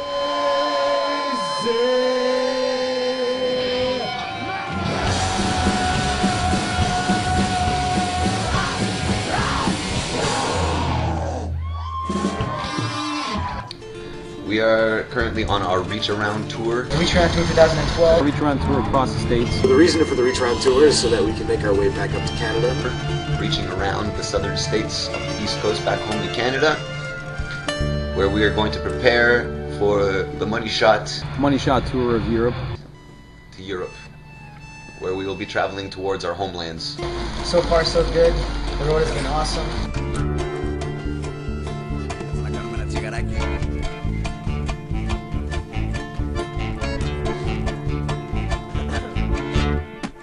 Sitting here on the porch today, smoking. Sitting here on the porch today, drinking. Sitting here on the porch today, laughing. Sitting here on the porch, and mother is screaming. Shut up. Leave me alone. Sitting here in the car today, driving. Sitting here in the car today, talking.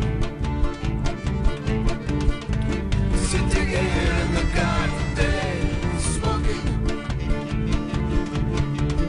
So the next step, we bought one-way tickets to Europe. On June 19th, we plan on flying to England, where we will tour as much as possible to build a circuit and connections. Our goal is to just keep playing shows, spread our music, and build a circuit of like-minded artists, musicians.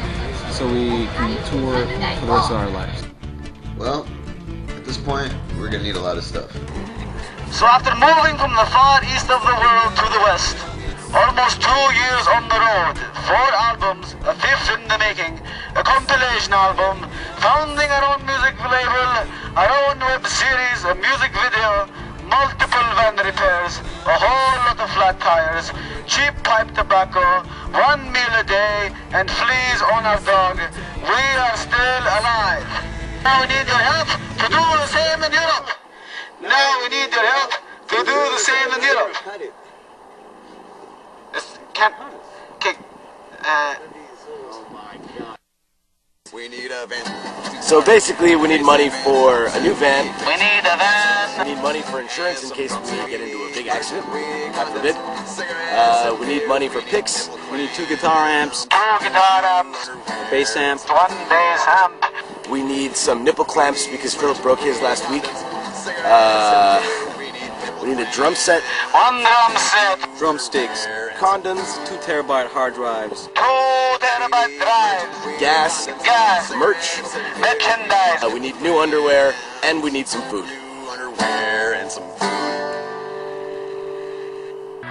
Έχουμε πατάτες, τομάτες, έχουμε και saberes olvidar.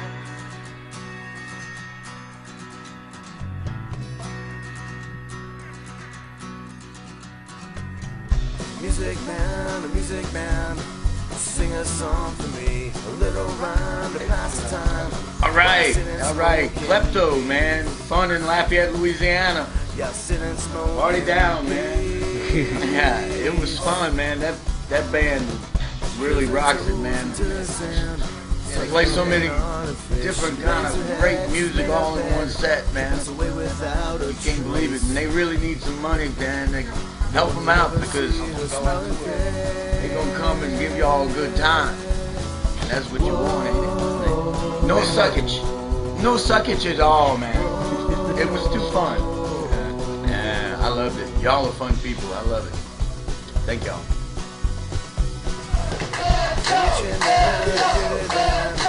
Steps out to the sea. His journey's done, his battle's won. He says smiles back at me. Hi, my name is Alexander Cabral. Right, so there was a little video of the of Clepto doing a fundraiser, and we have the band here, Freddie and Alex and Nico and Phil, and this is great to actually meet you guys because we Tim O'Sullivan set us up, right, Yeah. Freddie? Hello, Tim. I know you're watching. Hi, Tim. How's it going, Tim? So what's this? No, okay. So I want to get the story of the band because we've been talking a lot while we're getting set up. I still don't really know the story because Tim is in Wales, and that's where you guys hooked up with Tim. But you guys are Canadian. To be fair, it's hard what's to the story? follow Tim's stories sometimes. Well,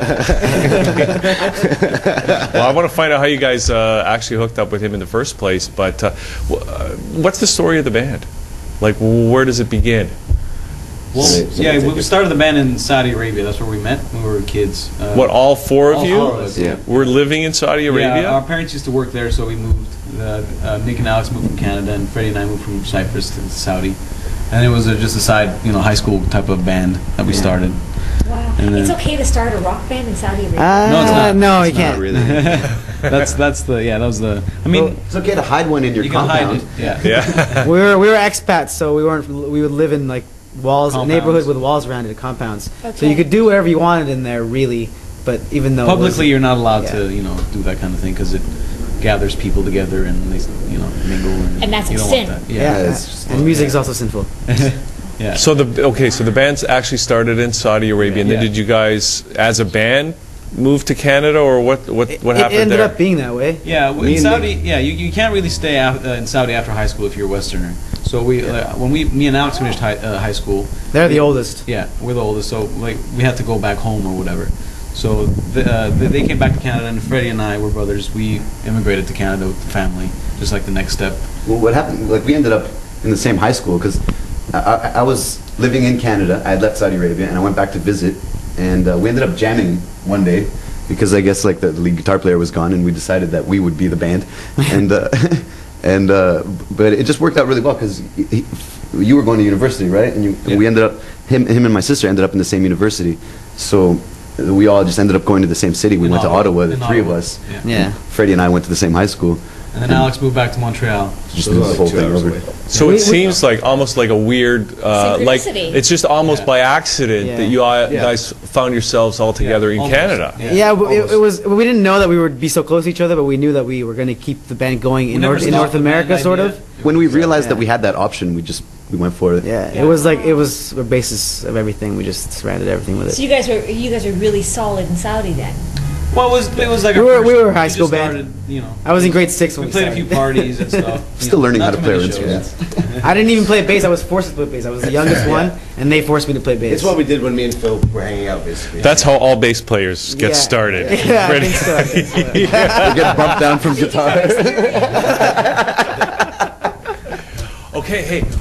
So why don't we hear you play a song right now, and then Let's we'll do come it. back and we'll find out a bit What more. were we playing, Alex? I guess this one's the perfect song. Yes, it's called the Pervert Song. In case. Pervert. Oh, I think I like perfect better. It's for everybody in Wales.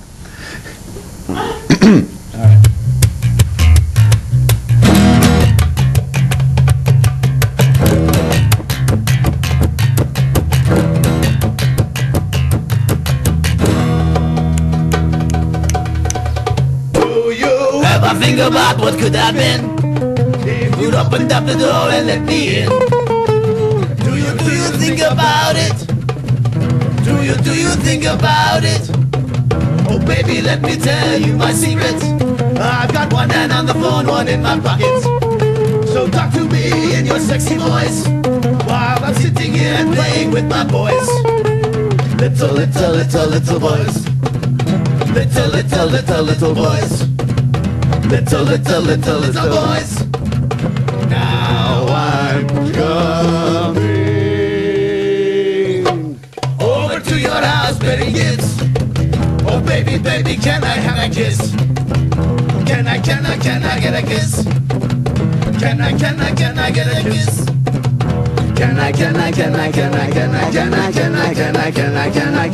a kiss? Oh, don't worry, baby, I am not a creep. Even though I like to watch you while you sleep. So now I'm sitting right outside your windowsill. All alone at 3 a.m. is such a thrill. All alone at 3 a.m. is such a thrill. Oh, on this fateful day of March 16th, seems that fate has seemed to bless me with a key. Come here, baby. Force it fits so snugly into your back door. Open up. Turn the lock in, baby, soon you'll know the score. Oh, tippy toes. I see you laying in your bed, you are so close. I see you laying in your bed, you are so close. I see you laying in your bed, I am so close. Centimeters from your face, I watch your chest go up and down while you're at rest. Oh baby, I can almost feel your breath. Oh baby, I think I just felt your breath. Baby, I think I just felt your breath. Oh baby, I think I just felt your breath. I think I just felt your breath.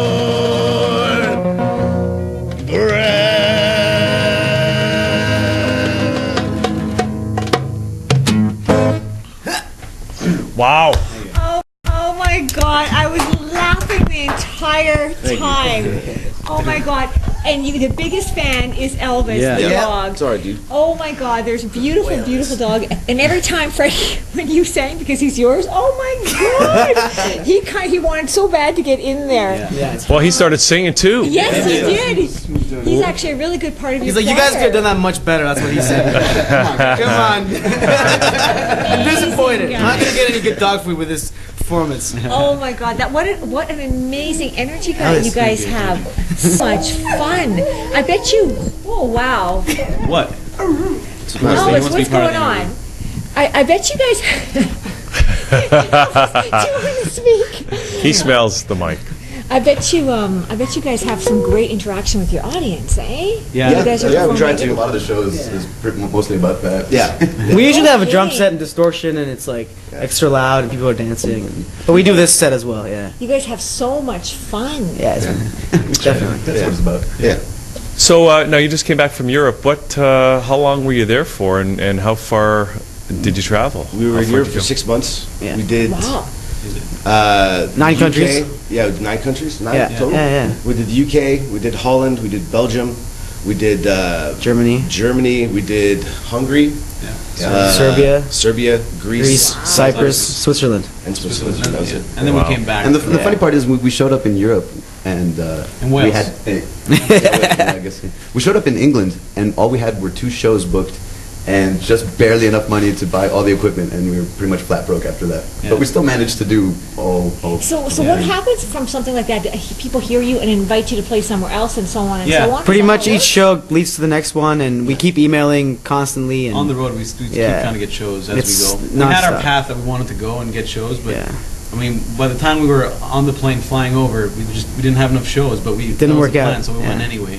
People told us go to Europe. It's the best place for independent bands. Do it. You can have such a good time. fly by the seat of your But pants. they didn't tell us not to go in the summertime. Nobody said that because What, in it's no good to go in the summer? in the summer it's all festivals. Everything's fully booked. It's most of the bars aren't even doing any shows because it's only festivals. So we got stuck not being able to play shows. So we had to. The vacation thing too. Yeah, we had to look for. Yeah, but Greece is shut down in the summer. It's shut down all the time now, anyways. But it's in the summer it's shut down. Everyone's at the beach. He's Greek, by the way. Everybody's just at the beach. Everybody's at the But we beach pulled it always. off. We did it. So. Well, how did you go from having just 2 shows to like getting We fully just- booked all across here? I mean, like like let's say Budapest, for example, we had no show, but we knew we were going to Greece because he's from there. So our other point of this tour was to go to all those places as well. Yeah. So we just looked up all the venues on Google, and then I would either call them or just show up the night of. Like in Germany, we did that at this place called Kopi Squat, and it's an old squat that was squatted 30 years ago, and all anarchists live there. And like we showed up, and we asked them if we could play right now. Or this tonight, like an hour before the show. Actually, what we asked them is if in the next 3 days if we could play. Yeah. And they said That's we have true. a show tonight if you want. And Yeah, if we didn't have a show in the city, we would give it like a couple days. Yeah. Just show up and try to get a show. That's it. And there was like it was a good show. There was like 300 people there. Really good show. Yeah. The 2 American bands happened to drop out that day. Yeah. Just in time for us to get the.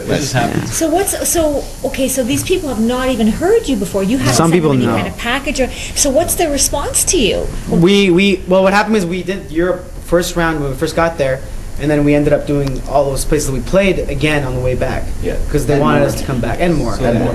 Yeah. Wow. Okay, so the response is really good. Yeah, the way back was a lot better. Yeah. Yeah. Because we met everybody. The initial way helped us out. And more people go to play out here and there, and we met more bands. Because Europe, there's a lot of touring bands from like Holland. They go to Germany all the time, so we meet other bands from other countries and say, "We have a show next week. You guys can play if you want." Like Every something like single time you play a show, it's a networking opportunity. Yeah. So you just meet people that are obviously already in the music scene Yeah. over there, and as long as you do half a decent job and are a nice person. And now that we did it, we can. It's our first time, too, so we Yeah, know. exactly. I was just gonna Yeah. say that. Now that we did it, we can probably pull off a Europe tour A better one. independently. The whole point was quite just to sort solid. of like do the investigation of it, kind Yeah. of, we just Yeah. figure everything out so that we can be able to sort of pave the ground for next We played about like 40 shows maybe in the past 6 months of Europe. Yeah, it wasn't as booked as we wanted. But if you take those 40 shows and just do it daily instead of having the gaps in between, you can actually go we could go 2 or 3 Europe successfully and come back and not die. So you guys going to plan that again now? Yeah, we're talking about this here sometime. We don't know all the details Not yet. the summer. It might be the summer. It might be. We don't Play know the yet. festivals. Yeah, Did you guys get We met it? a lot of festival people. Yeah, we met. Actually, Tim has his own festival We in played Tim's Wales. festival actually when we were there. Yeah. Half Fest. Did you know Tim has a festival? Yeah. It's huge. Of course. It's No. huge. Okay, we got time for one more song. If you could do one now, and then we'll come back and chat a bit more. Sure. We'll find out about Tim's festival. Lazy man. It's Lazy a song man. about being lazy. We're gonna yell it really loud, so yeah, probably. He's on the couch. He's good. Elvis is Relaxing. He's chilling on the couch. He's probably the couch. Yeah. Ready? Yep.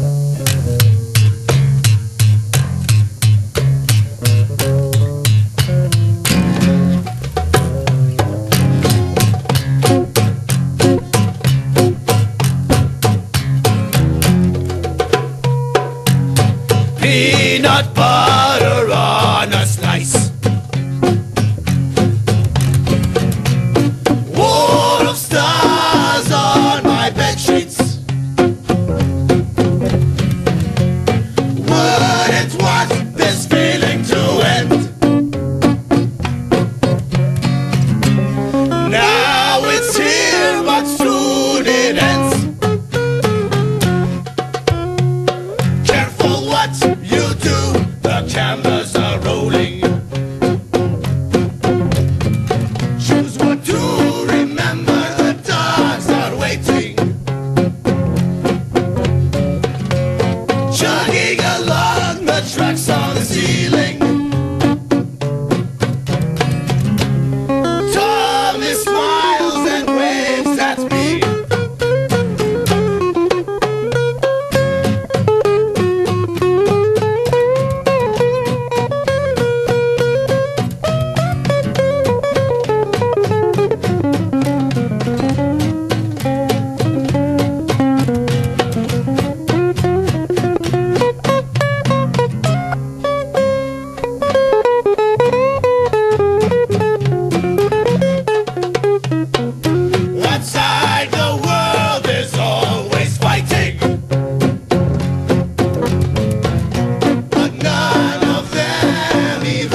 Wow, you guys are so powerful. This guy, this time. I think you like that. Elvis loved it. Good stuff. You Let's guys lay down, did some man. really nice harmonies there too. There we go. He hasn't seen us. Elvis. Elvis came to Europe with us, so he's kind of. We haven't seen him in 6 months. This is the first time. So he hasn't heard you guys play.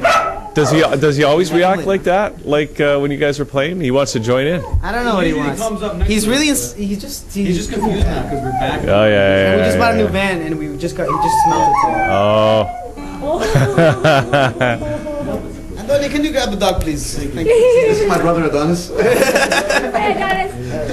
That's okay. He just let him run. Okay, guys. So you're in Toronto. You're doing your first show in Canada this Yeah, Lee's Palace. He's this Saturday. Saturday. What time do you guys go on We're stage? on 9 o'clock sharp. And are you guys the only guys on the bill, or No, is there, we're the first band, but there's other bands there. So what are you doing? One set? One 40-minute set. Yeah. Okay. Fully electric, Very cool. loud, and Now you're going to be selling your CD there. That's Yeah. on a. This is a really cool concept. It's like a menu. Yeah. Right. yeah, it's kebab live off the grill. And it's 100% halal, right? Yeah, it sure is.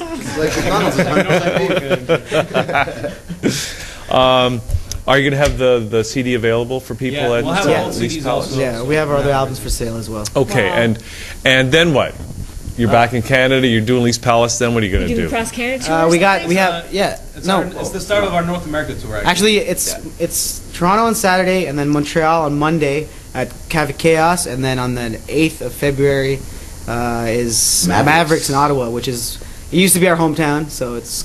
You guys have 2 days to clean that van. It's That's a lot of work going on. We got to make sure Elvis has some nice digs to live in. Now, do you have other gigs or just those three so far? Yeah, we got 21 gigs until March 15th. Wow. So you're going. We're gonna end up in London. busy. Yeah, we'll end up in California at the end of it. And then, That's And then awesome. we'll plan the next round of. Very cool. Well, no, actually, the plan is once we get to California, we're recording a record. We're doing the 5th album. Yeah. And then once that's finished. In California? Yeah. It's and then- already planned? Yeah. Yep. And then we're going to use that to tour back and take it to Europe. We kind of take it day by day, but we plan like 2 years ahead, kind of. Yeah, it's great. Plan it and then we just figure it out as we go. That's pretty much No, it. it's kind of really cool how much fun you guys are obviously having, and the connection you have going back all the way to when you met in Saudi Arabia. It's almost like there's a karmic force keeping you guys together and putting the band together and carrying you forward. And we're too broke to afford lawyers to have a divorce. Yeah. We're stuck. Your next album needs to be Secrets Behind the Compound or something, because that's maybe the way you guys are so tight. Well, anyways, I just want to say thanks for coming in. Thank you for having us so last minute. Thank It you was so awesome. much. Continued success. Good luck with the tour, and everybody can look forward to the show at Lee's Palace This Saturday, Toronto. on Saturday. This Saturday. So we're going to go out with your video, Marhaba. Is that what it is? Marhaba. It's from the album, which is called the. It is on this album. The Stinky Clove. Live off the grill. What were we gonna say? It's called a kebab live off the grill. The Stinky Clove is the restaurant. Stinky Clove Okay. is the restaurant. Awesome. If you guys actually want to find the Facebook page for the album itself, it is the Stinky Clove. However, That's what we want to do. So the Stinky Clove on Facebook. That's our new It's a album. restaurant on Facebook. Do you guys have a website? It's klepto.net. Klepto.net. With a C. CLEPTO. It's funny, when we released that album, we actually got emails from people asking if we had jobs for them. Yeah. That's because on Facebook we made a restaurant. Well, maybe you could parlay it into a We're restaurant. talking about it these actually. days. That's in the making. Then you'll have a place to play all the time. Yeah, that's might be the plan. Maybe in LA, we'll see. Okay, guys. Awesome for doing this. Thank you very much. Phil, Nico, Freddie, and Alex. And we're going to go out with the video, and that's it for the show, Sandra. Awesome Thanks show. for doing Thank this. you so much. And thanks to all our guys here for doing a great job. And Elvis, of course, the magic dog. Okay, that's it. Here's Klepto. We'll see you next week.